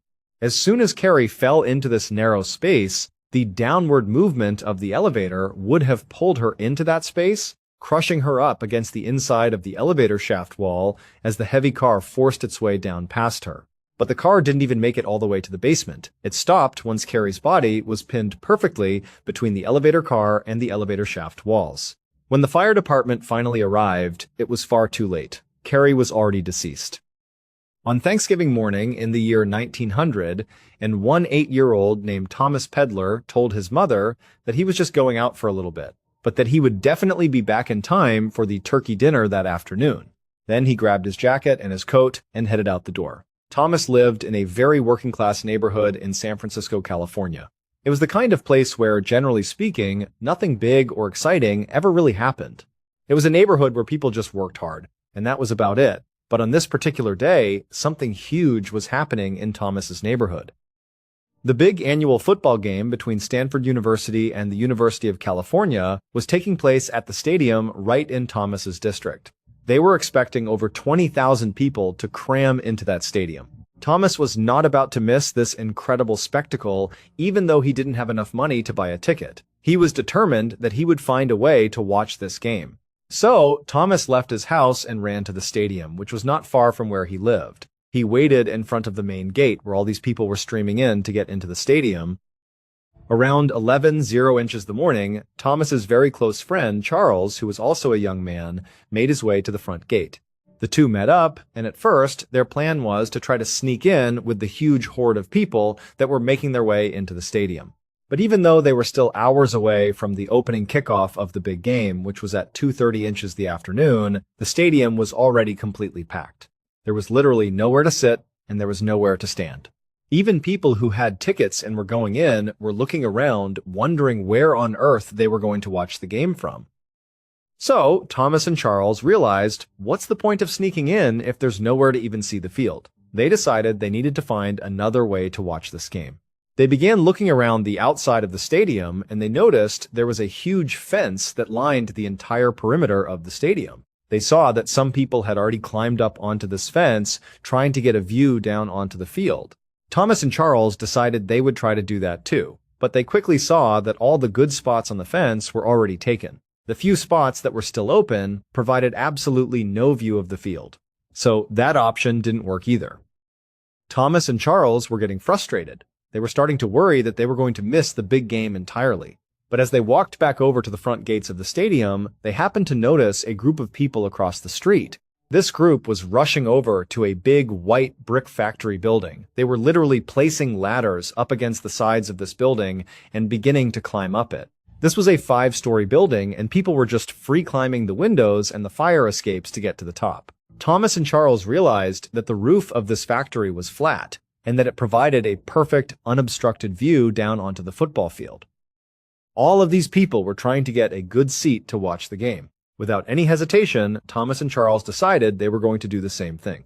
They left the stadium, ran across the street, and began climbing up the ladders, scrambling up the windows and the fire escapes, until, finally, they made it onto the roof, 55 feet off the ground. When they got up there weren't that many people yet, so Thomas and Charles were able to run right over to the front edge of the building and claim a spot with an absolutely perfect view of the game. A couple of hours later, at 2:30 the afternoon, when the game actually started, the rooftop that Thomas and Charles were on was now completely packed with people. Hundreds of people had climbed up onto this factory. There had been some factory workers down below, telling people not to do this, yelling that it wasn't safe to climb on top of the factory, but nobody listened to them. And the police either didn't notice what was happening, or they just didn't care. So, there were all these people on this roof, they were all super excited, and the game had finally begun. As soon as the game started, the crowd inside the stadium, which could be heard very easily from the rooftop, just erupted. There were bands playing in the stadium, and the sound was incredible. It was chaos down below, and that chaotic energy really caught on up on the roof. All the men, including Thomas and Charles, were getting amped up about the game. They were singing, they were chanting, they were screaming, they were yelling. It was total chaos, and Thomas and Charles loved every second of it. But about 20 minutes into the game, as Thomas and Charles were enjoying themselves and the crowd was still going wild, a dull cracking sound could be heard coming from one side of the roof. Thomas and Charles kind of spun around to see where this cracking sound had come from. When they began looking out across the sea of people on the roof, they noticed that on the far side of the roof where the sound seemed to have come from, people were scrambling, trying to get off the roof.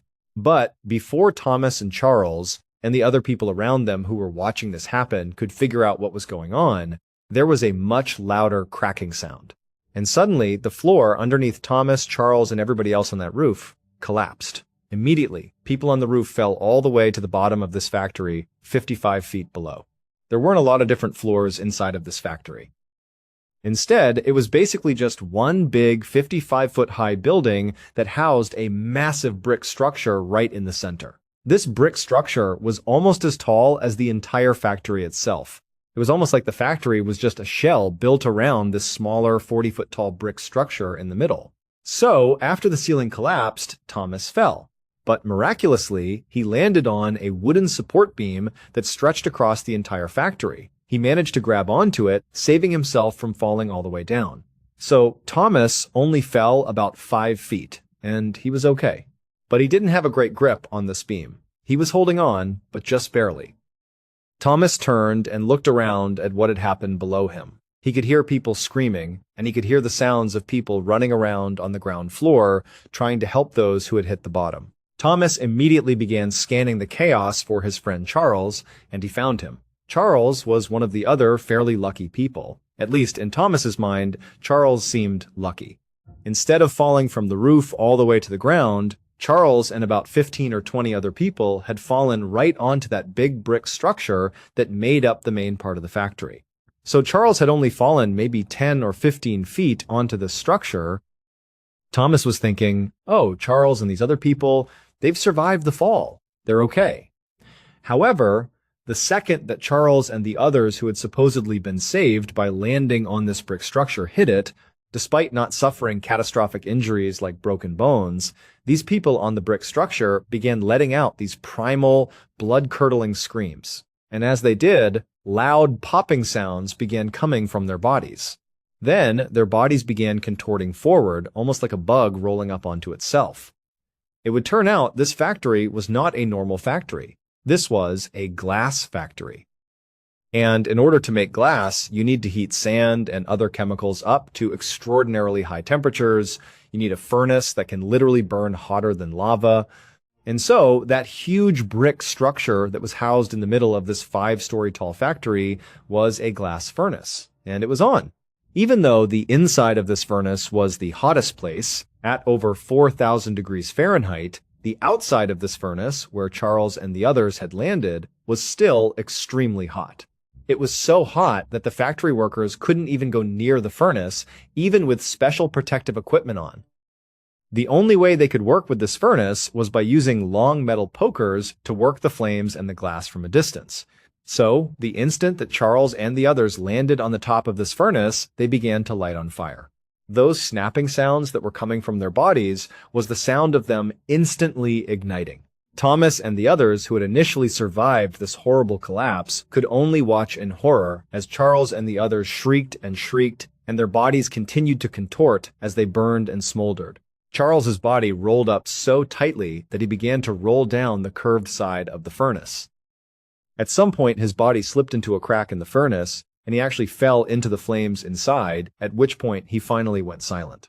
Around the time that Charles and the others stopped shrieking, a number of people who were just out on the road heard the commotion and came running inside. One of them was Thomas's father.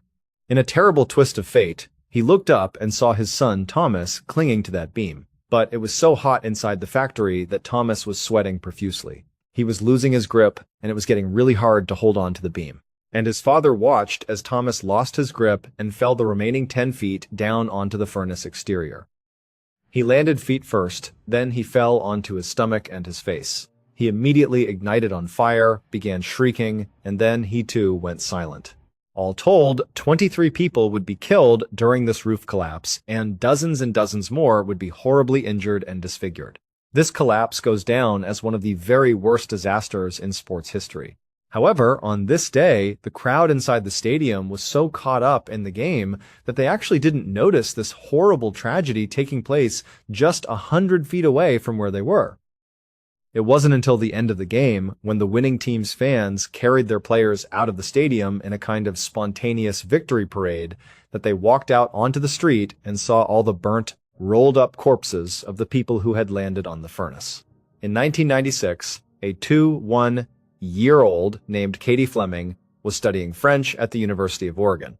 That summer, she was invited to go on a camping trip with some very close friends and some people she had not met before. Their destination was a beautiful spot along the Sierra Nevada mountain range in California. But as soon as they got there, Katie didn't take in any of the beautiful scenery. Instead, her attention was fixated solely on a 5-year-old named James Kim, who was one of those people she had not met before on the trip. For the people who were on that trip, they would later say that James and Katie just immediately fell in love with each other. For the entire duration of the trip, they were completely inseparable.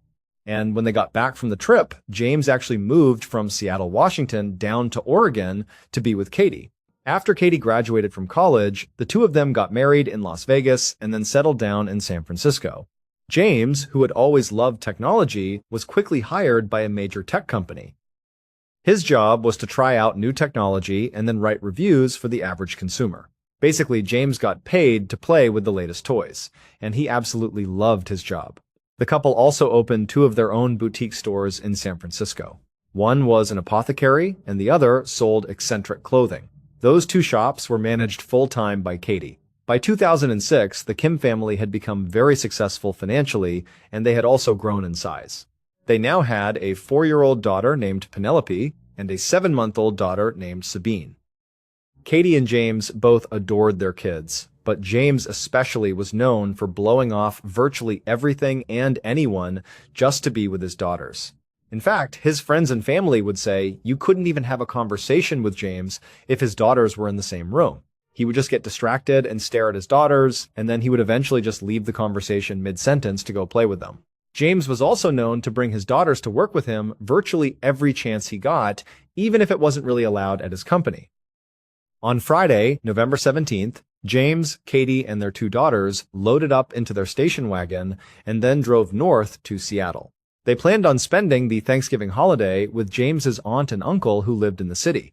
Also, James and Katie were considering leaving San Francisco and moving somewhere else, and Seattle seemed like a natural landing spot for them. So this trip served two purposes: a chance to see family and a chance to explore the area.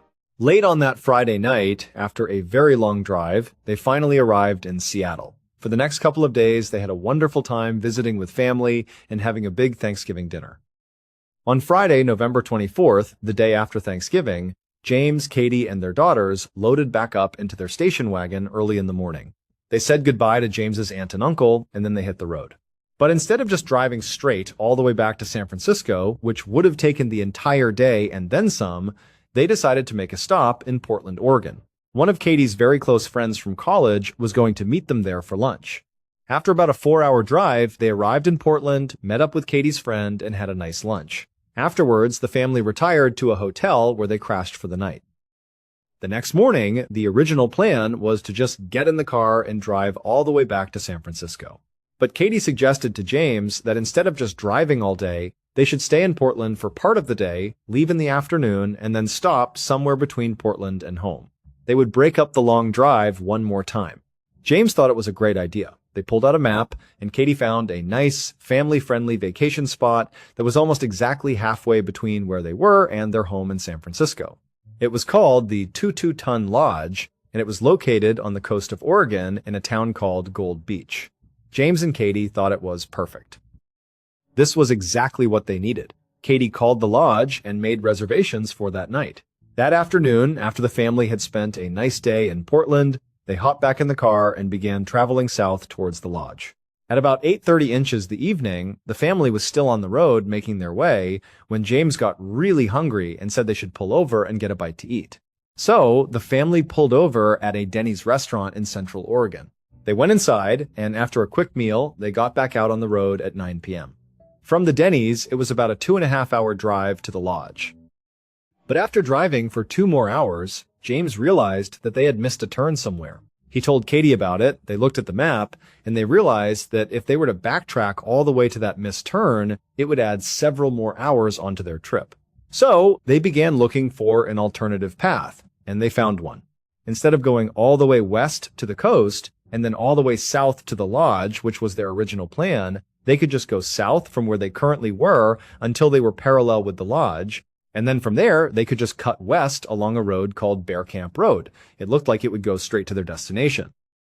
But what this map did not do a good job of explaining was just how dangerous Bear Camp Road was. It started at an elevation of 900 feet, but it very quickly climbed all the way up to 4,000 feet of elevation before it went over the backside of a mountain and down to Gold Beach, where the lodge was. While the road is paved, it's incredibly narrow and it's basically cut into the side of a mountain. This means there are very steep drop-offs throughout most of the drive, and there are no guardrails protecting people from falling off the edge. The summer is really the only time people should be on Bear Camp Road, because that's when the road is maintained. In the winter, the road is not plowed, it's not maintained at all, and so even a light snowstorm could make the road totally impassable. And the road cuts through a very remote section of Oregon where there just aren't many people around. So, if you get into trouble out there, you are probably on your own. But the Kims were not aware of any of the dangers this road possessed. So, after going south for a while, they did turn on to Bear Camp Road and began slowly driving up the mountain. As James was driving, Katie fell asleep in the passenger seat and the girls fell asleep in the back. Outside, it began to snow. An hour later, Katie woke up from her sleep. The first thing she noticed was that it was now snowing so hard outside that James had the windshield wipers on full blast, and you could still barely see out the front windshield. She looked at her husband, and he was hunched over the steering wheel, his knuckles white, looking intently out the window. She asked him, "What's going on? Should we stop? Should we turn around?" James, without even looking at her, said, "Yeah, honey, I do want to turn around, but the road is so narrow we can't." Then he told his wife that earlier. They had actually driven through a fork in the road where there was enough space to turn around, and so now he was just hopeful that there would be another fork somewhere up ahead that would allow them to do the same. Katie was not excited about this idea, but she trusted James and she said, "Okay, let's keep going." So James just continued driving up this mountain pass. And you have to understand, they were driving on what was basically a cliff. On the left side, to James's left, was just a sheer drop-off, and the road was totally slick from the snow. Periodically, as James was driving, even though he was only going about 5 miles per hour, the car would begin to slip and slide right on the edge of this cliff. It was a very, very stressful ride. After several more miles of this, they still hadn't reached any kind of turnaround.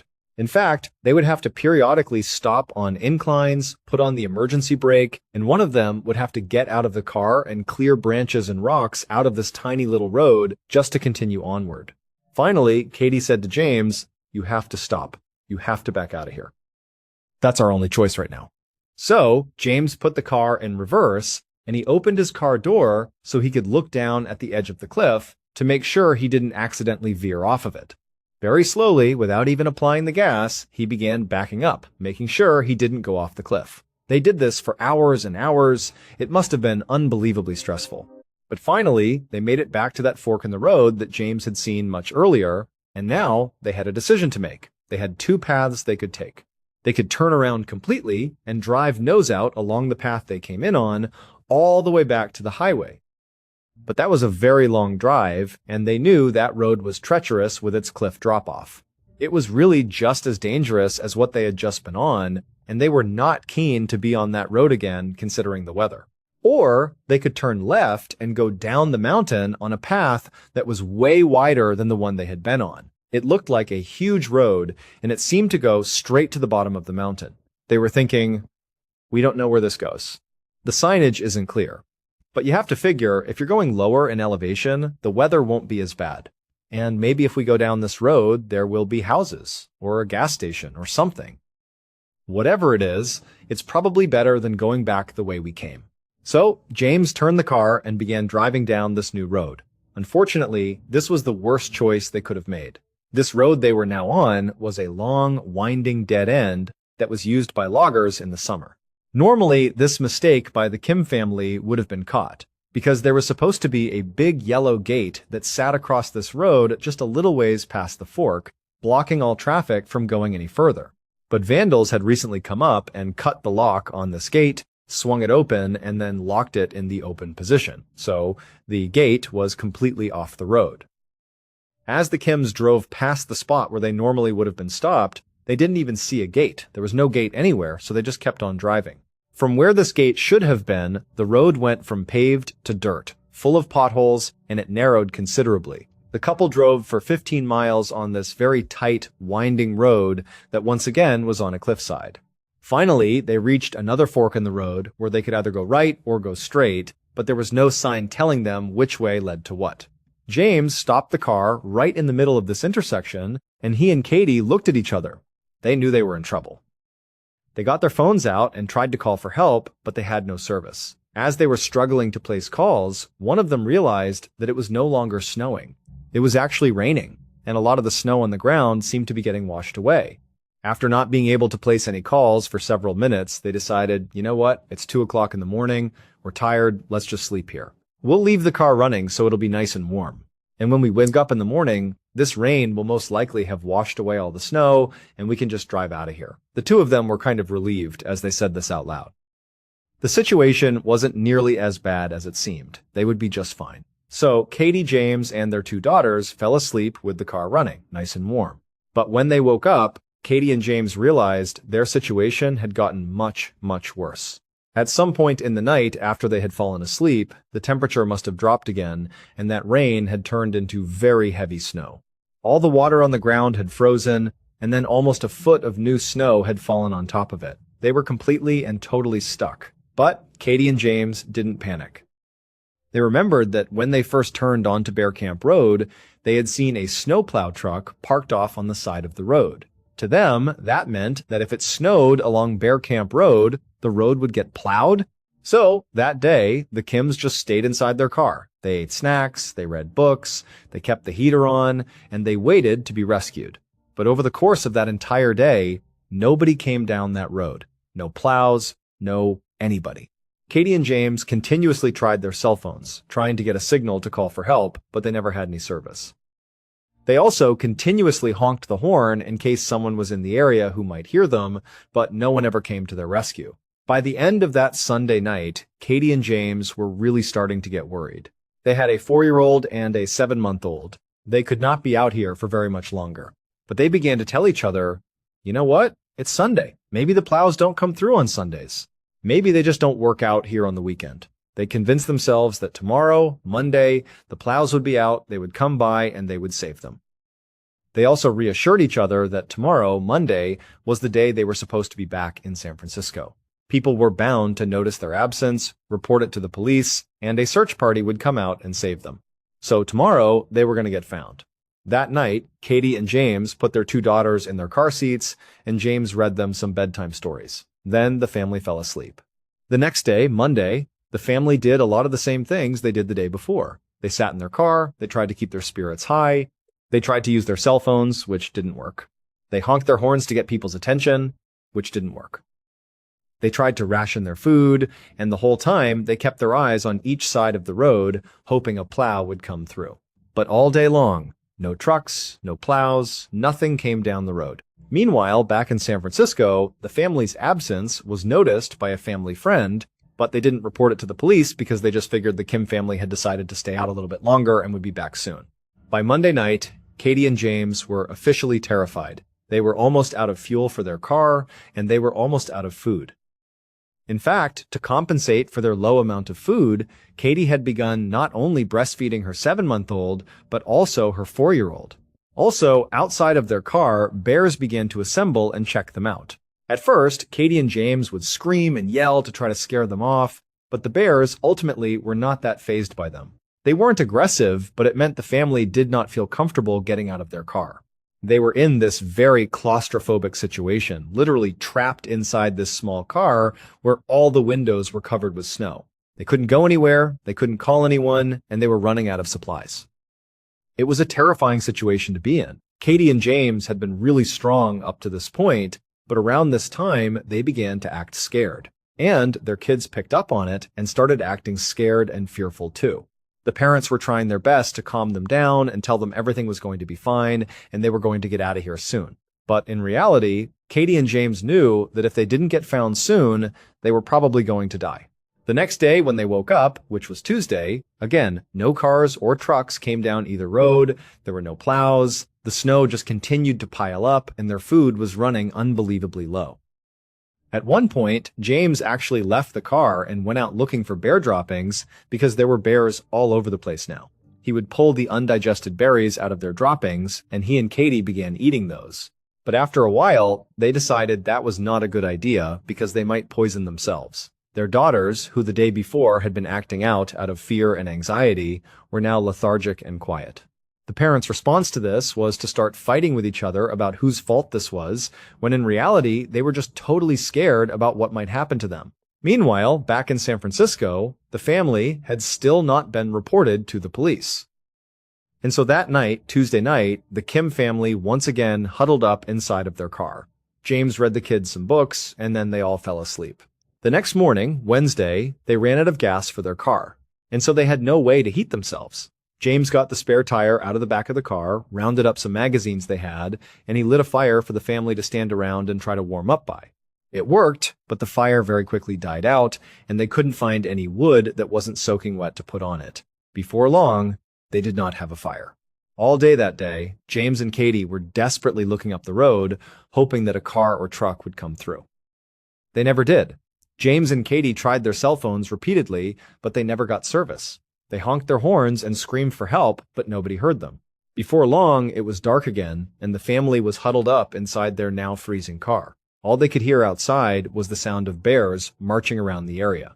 I'm sure James and Katie thought to themselves, I wonder if we'll survive the night. Meanwhile, back in San Francisco, that family friend who had noticed the Kims were gone on Monday finally went to the police on Wednesday afternoon and reported them missing. A search party was being organized that night, but of course the Kim family would have no way of knowing that. The next morning, Thursday, the Kim family woke up. They had survived the night. But at this point, James and Katie were speaking openly about the real possibility that they all might die. In fact, Katie said to James, "You have to promise me. If our two kids die out here, you have to kill me too." And James said he would. At this point, Katie and James did not believe a truck or a car or anything was going to drive down this road and save them. They believed their only hope of being rescued was by sending a smoke signal up into the air that a pilot might see. So they pulled off all four tires of their car. Then they pulled everything out of the car that might burn and stacked it on the tires. That included Penelope's prized stuffed lamb. Once they had their big pile, they lit it on fire. Fairly quickly, a large, black, billowing cloud of smoke was going straight up into the sky. For a minute, the Kim family was very optimistic that they were about to be found. Surely someone was going to see this smoke and come find them. But unfortunately, the fire burned out very quickly. They couldn't light it again, and nobody flew overhead. Before long, the family was once again huddled inside their freezing cold car that night. There were bears walking around outside. They were basically out of food. Their kids weren't even crying anymore. They were just silent and cold and miserable. As they were all shivering and trying to stay warm, James realized he needed to do something drastic, or his family was going to die. The next morning, Friday, when they got up, James told Katie that he had been studying the map.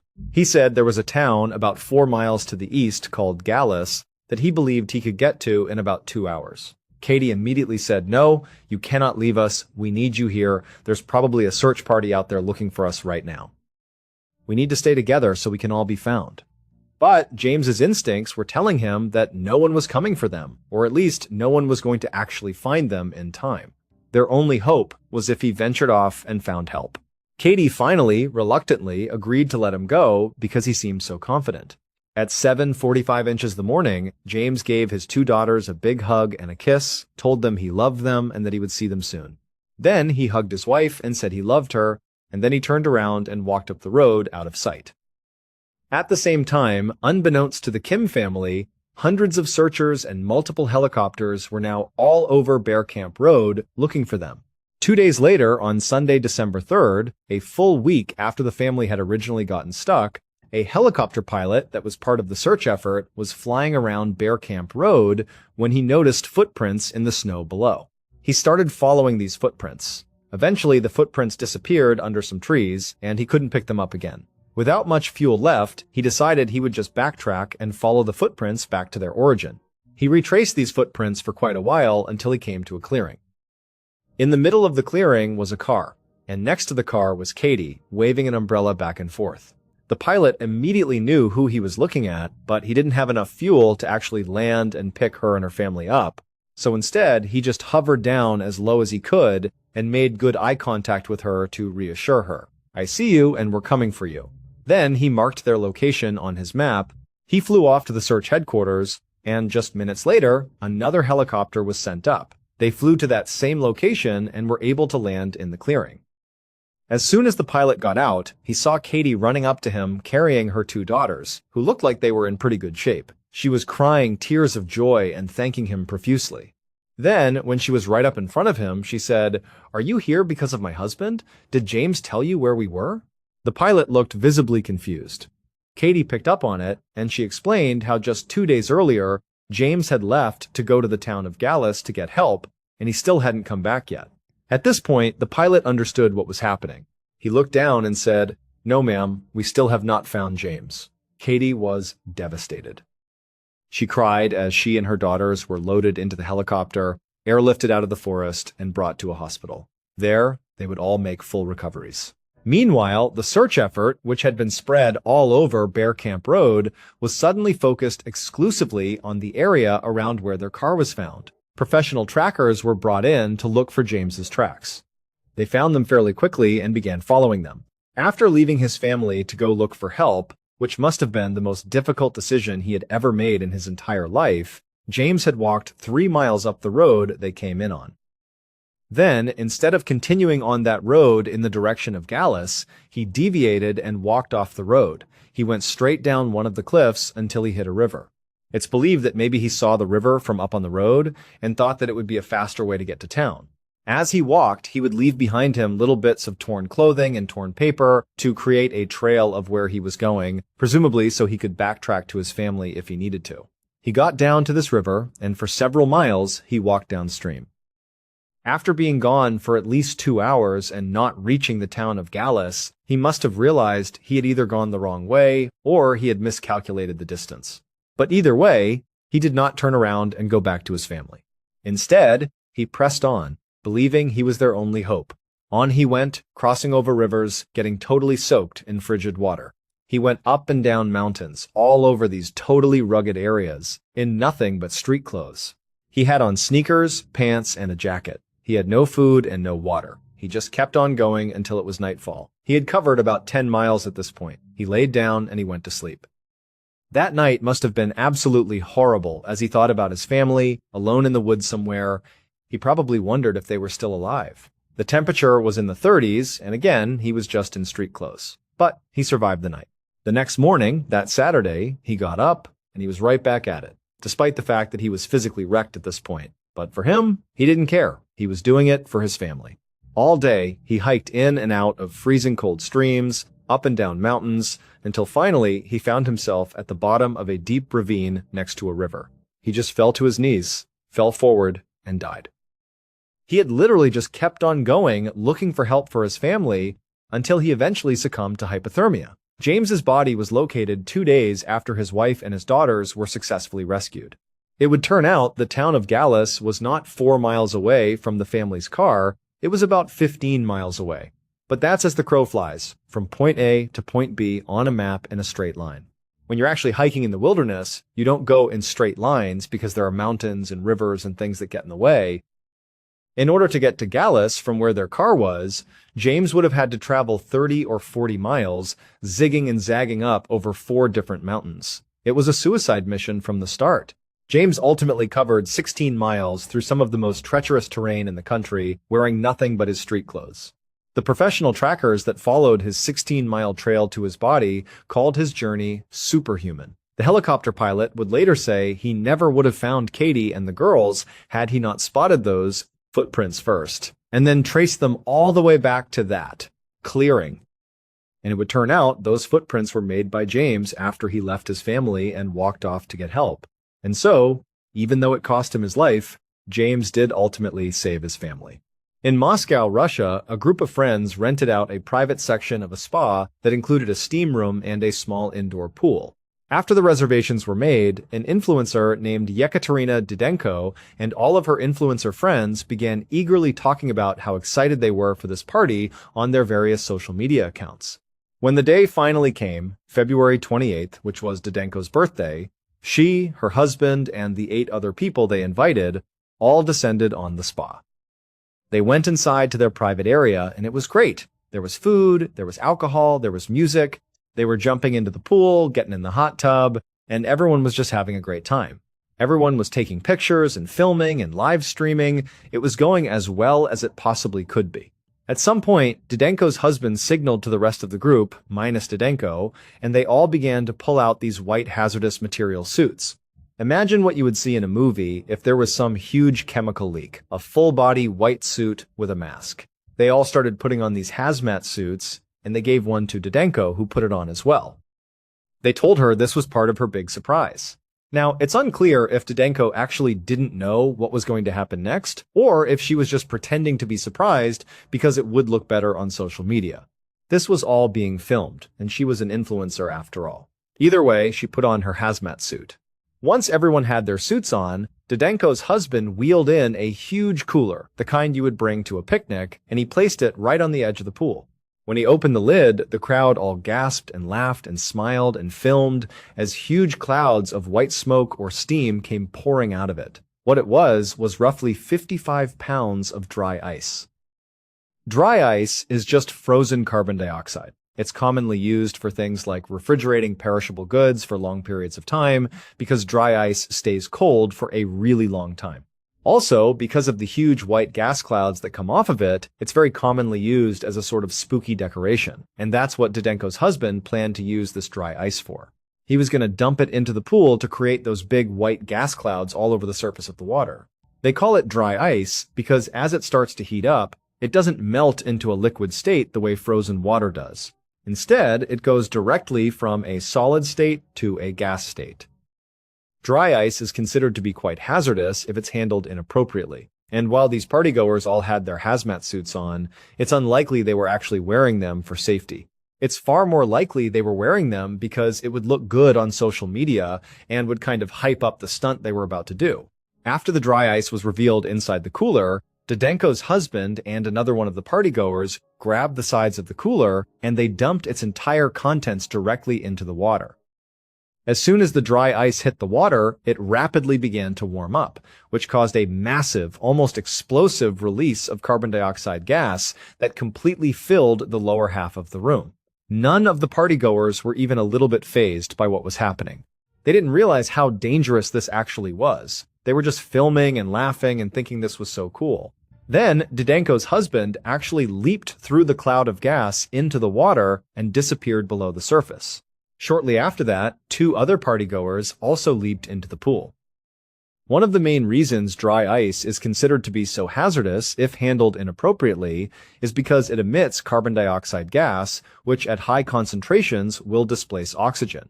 So, imagine if you're in a very small room that has very poor ventilation. If you had a lot of carbon dioxide in there, you would suffocate. This indoor pool area was a small, confined space with poor ventilation.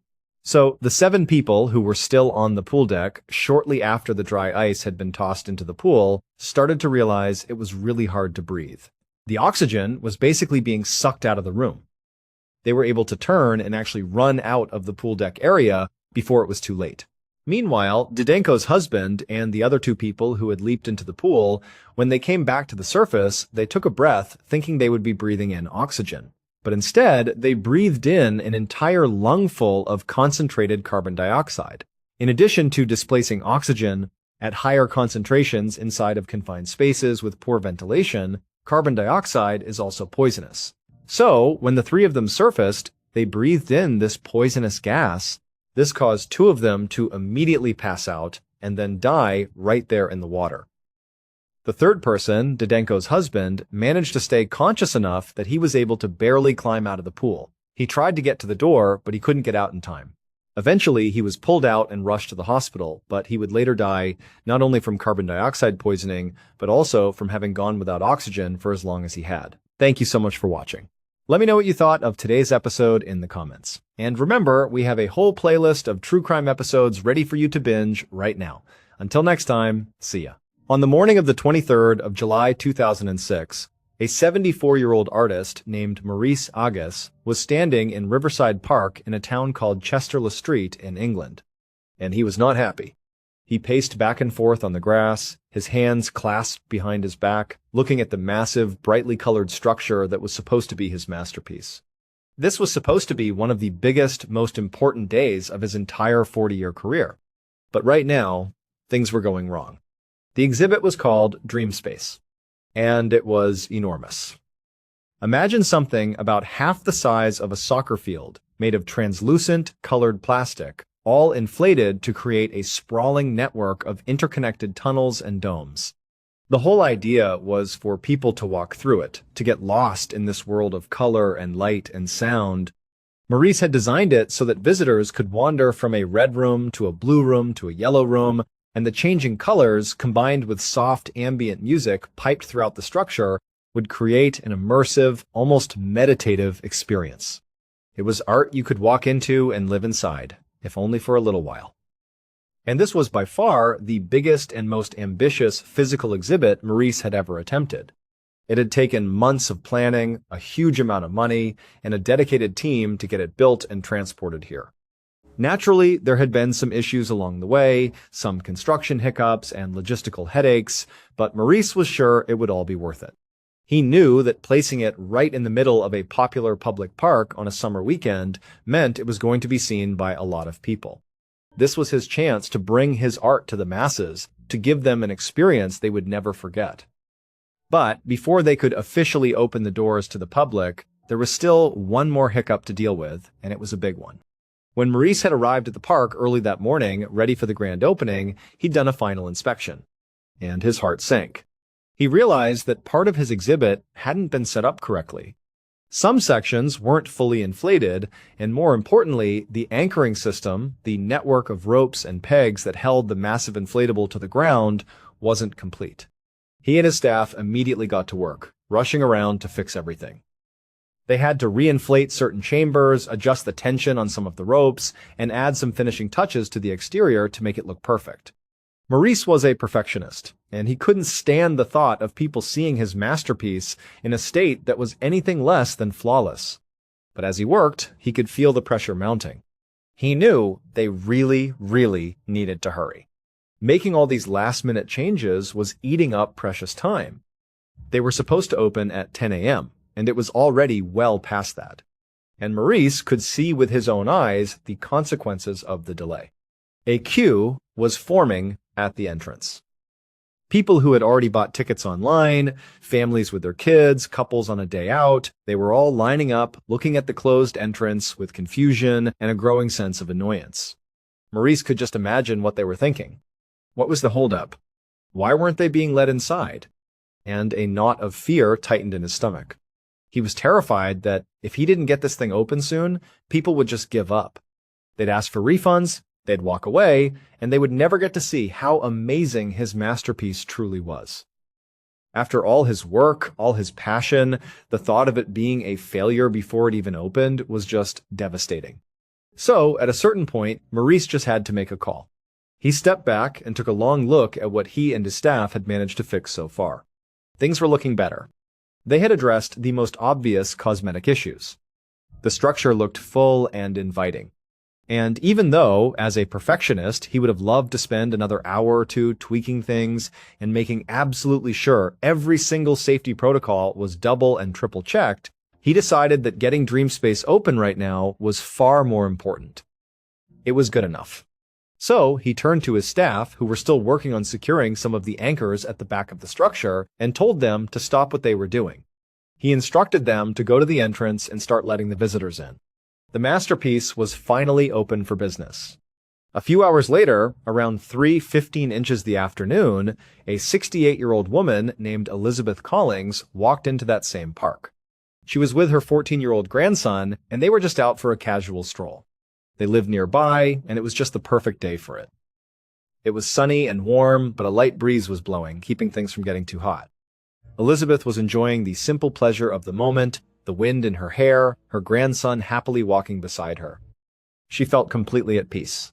But then her grandson stopped dead in his tracks. He pointed and said, "Hey, look at that!" Elizabeth turned to see what had caught his eye. And there, on the other side of the park, she saw it. This sprawling, vibrant, colorful structure with a huge line of people still waiting to get in, and the soothing, dreamy music drifting out from its open doors. Elizabeth had never seen anything like it. It looked magical, almost like something from another world had landed in the middle of their local park. She thought whatever it was, It looked incredibly intriguing. Her grandson was already excited, practically pulling on her arm to go check it out, and Elizabeth felt a little thrill of excitement herself. "All right," she said with a smile. "Let's go." A few minutes later, Elizabeth and her grandson had bought their tickets and stepped inside the exhibit. And instantly, Elizabeth knew they had made a great decision. The light inside was dim and filtered through the colored plastic walls, making it seem like they were walking through a rainbow. The dreamy, tranquil music surrounded them, and even though it was fairly crowded and a bit warm inside, it still felt remarkably peaceful. Elizabeth could feel the tension in her shoulders just melt away. Her entire body seemed to relax. For the next 10 minutes or so, she and her grandson just wandered slowly from one chamber to the next, taking in the atmosphere, the lights, and the music. They moved from a deep red room into a bright yellow one, and then into a room that was a beautiful, calming shade of blue. There was some light coming in from an adjacent room, which was a sort of brownish orange color, and when the light from that room mixed with the blue of the room they were in, it had this strange, beautiful effect of making the whole space feel like it was a deep, ethereal green. It was, just as the artist intended, a very cool, serene experience. Both Elizabeth and her grandson were completely transfixed, just standing there quietly taking it all in, and it was in that moment, as they stood together in that peaceful blue-green world, that they heard it. A deafening snapping sound, loud and sharp like a giant whip cracking right next to their ears. The moment the sound hit, Elizabeth suddenly felt dizzy and disoriented. As she stared at the colors around her, the whole room seemed to tilt sideways. She stumbled a few steps, trying to regain her balance, feeling like the floor was moving beneath her feet. At first, she wondered if maybe the heat and the strange lights were just getting to her, making her feel faint. But then she was overcome by an almost floating sensation, a feeling of impossible lightness, as if the room itself was pulling away from the ground. And then she had the terrifying realization that her feet were no longer touching the floor. Outside, Maurice Agis, the creator of Dreamspace, was mingling with the guests who were still in line. And from his perspective, the day had turned into a huge success. After the stressful morning, everything was going great. He had managed to get the last-minute fixes done just in time, and now hundreds of people had come to see his work. There were still at least 40 or 50 people in the queue, with more joining all the time. And best of all, every single person who came out of the exhibit was beaming. They were telling their friends what an incredible, amazing experience it was. The day had been saved. Maurice was filled with a sense of pride and relief. It was all going perfectly. Until he heard that snapping sound. When that loud crack echoed across the park, everyone heard it. Maurice was looking away from Dreamspace at that moment, talking to a visitor. But then he heard screams coming from behind him. He whipped around, and his brain couldn't immediately process what he was seeing. All he saw were these dark shapes just falling out of the clear blue sky, one after another, smashing into the ground with sickening thuds. For a split second, Maurice and everyone else around him were just frozen, trying to understand what these falling objects were. And then, with a wave of absolute horror, Maurice realized what he was looking at. Those shapes were people. So, let's go back to that morning, to that frantic rush to get the exhibit open. Maurice knew this was probably going to be his last big art exhibit. At 74, this was his grand finale, the exclamation point on a long and storied career. He was so worried, so completely terrified, that if he didn't get the doors open fast enough, the waiting crowd would leave, the day would be a failure, and his masterpiece would be remembered as a flop. And so, in his panic, he made a catastrophic decision. He essentially stopped his staff from finishing all the necessary work, overriding their process in favor of just getting people in the door. And the way he rationalized it to himself, and probably to his staff, was that he was just being a perfectionist.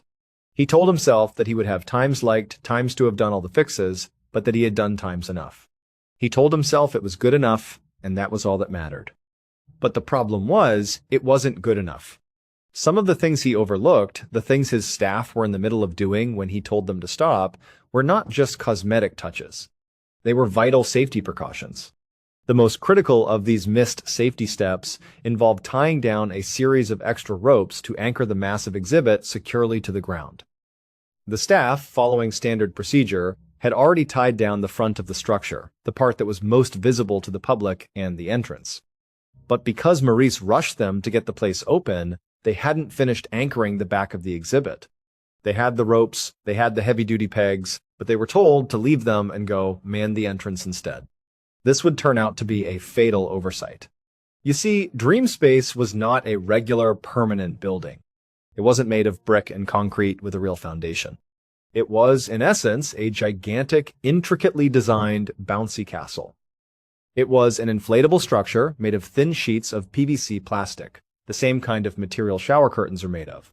And even though it was a beautiful, calm day with just a light breeze blowing through the park, that was all it took. A sudden gust of wind, nothing out of the ordinary for the area, swept across the park and hit the unanchored back wall of the Dreamspace structure. Because the back wasn't tied down, the wind got underneath it and acted like a giant sail. The entire half a soccer field-sized structure was lifted violently into the air. The few anchors at the front, which were never designed to hold the full force of the structure on their own, snapped instantly. That was the deafening cracking sound that everyone heard. And so, in a heartbeat, this place of serenity turned into a giant, uncontrollable hot air balloon. Everyone inside, dozens of people, including Elizabeth and her grandson, were suddenly and violently thrown around as they were lifted 30 feet into the air.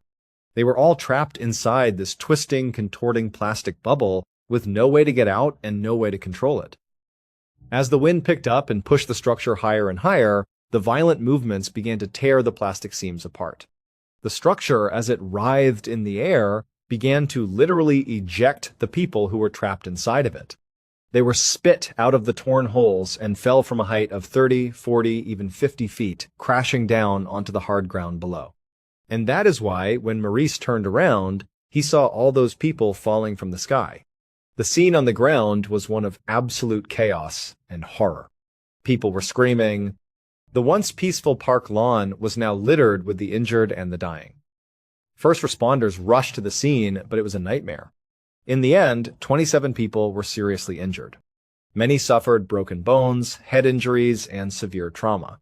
And 2 people were killed. One was a 38-year-old radiographer named Claire Firmage. The other was 68-year-old Elizabeth Collings.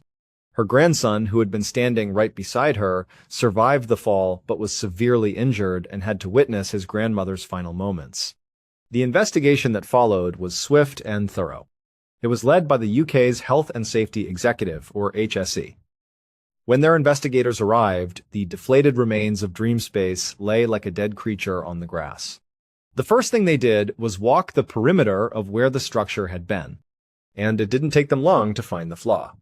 They immediately noticed the series of heavy-duty anchor points at the back of the site that had no ropes attached to them. They saw the giant metal pegs, designed to be hammered deep into the earth, lying unused on the grass. It was the smoking gun. This wasn't an act of God, it was a failure of procedure. Next, they interviewed the members of Maurice Augus's staff. And one by one, the distraught crew members told the same story. They confirmed that they had been in the process of securing all the tethers that morning. They told the investigators that they were fully aware that all the anchor points needed to be used, especially on a structure of that size. But they all said they were told to stop by Maurice himself. They recounted how he was stressed, how he was panicked about the growing queue and the delay in opening. They admitted they were instructed to leave the back anchors unsecured and to prioritize getting the doors open for the paying public. Some of the staff members even said they had felt uneasy about it at the time, but he was the artist, he was the boss, and they did what they were told. Investigators also pulled the meteorological reports for that day, and what they found made the situation even more tragic. While it had seemed like a beautiful, calm day to the average person in the park, the official weather forecast had included a warning. It specifically mentioned the possibility of sudden, strong gusts of wind for that afternoon. It was a predictable weather event, not a freak tornado that came out of nowhere. Anyone responsible for securing a structure the size of a small building should have been aware of that forecast and taken extra precautions. Instead, the person in charge had taken fewer, So, the investigators were able to reconstruct exactly what happened. It wasn't a tragic accident.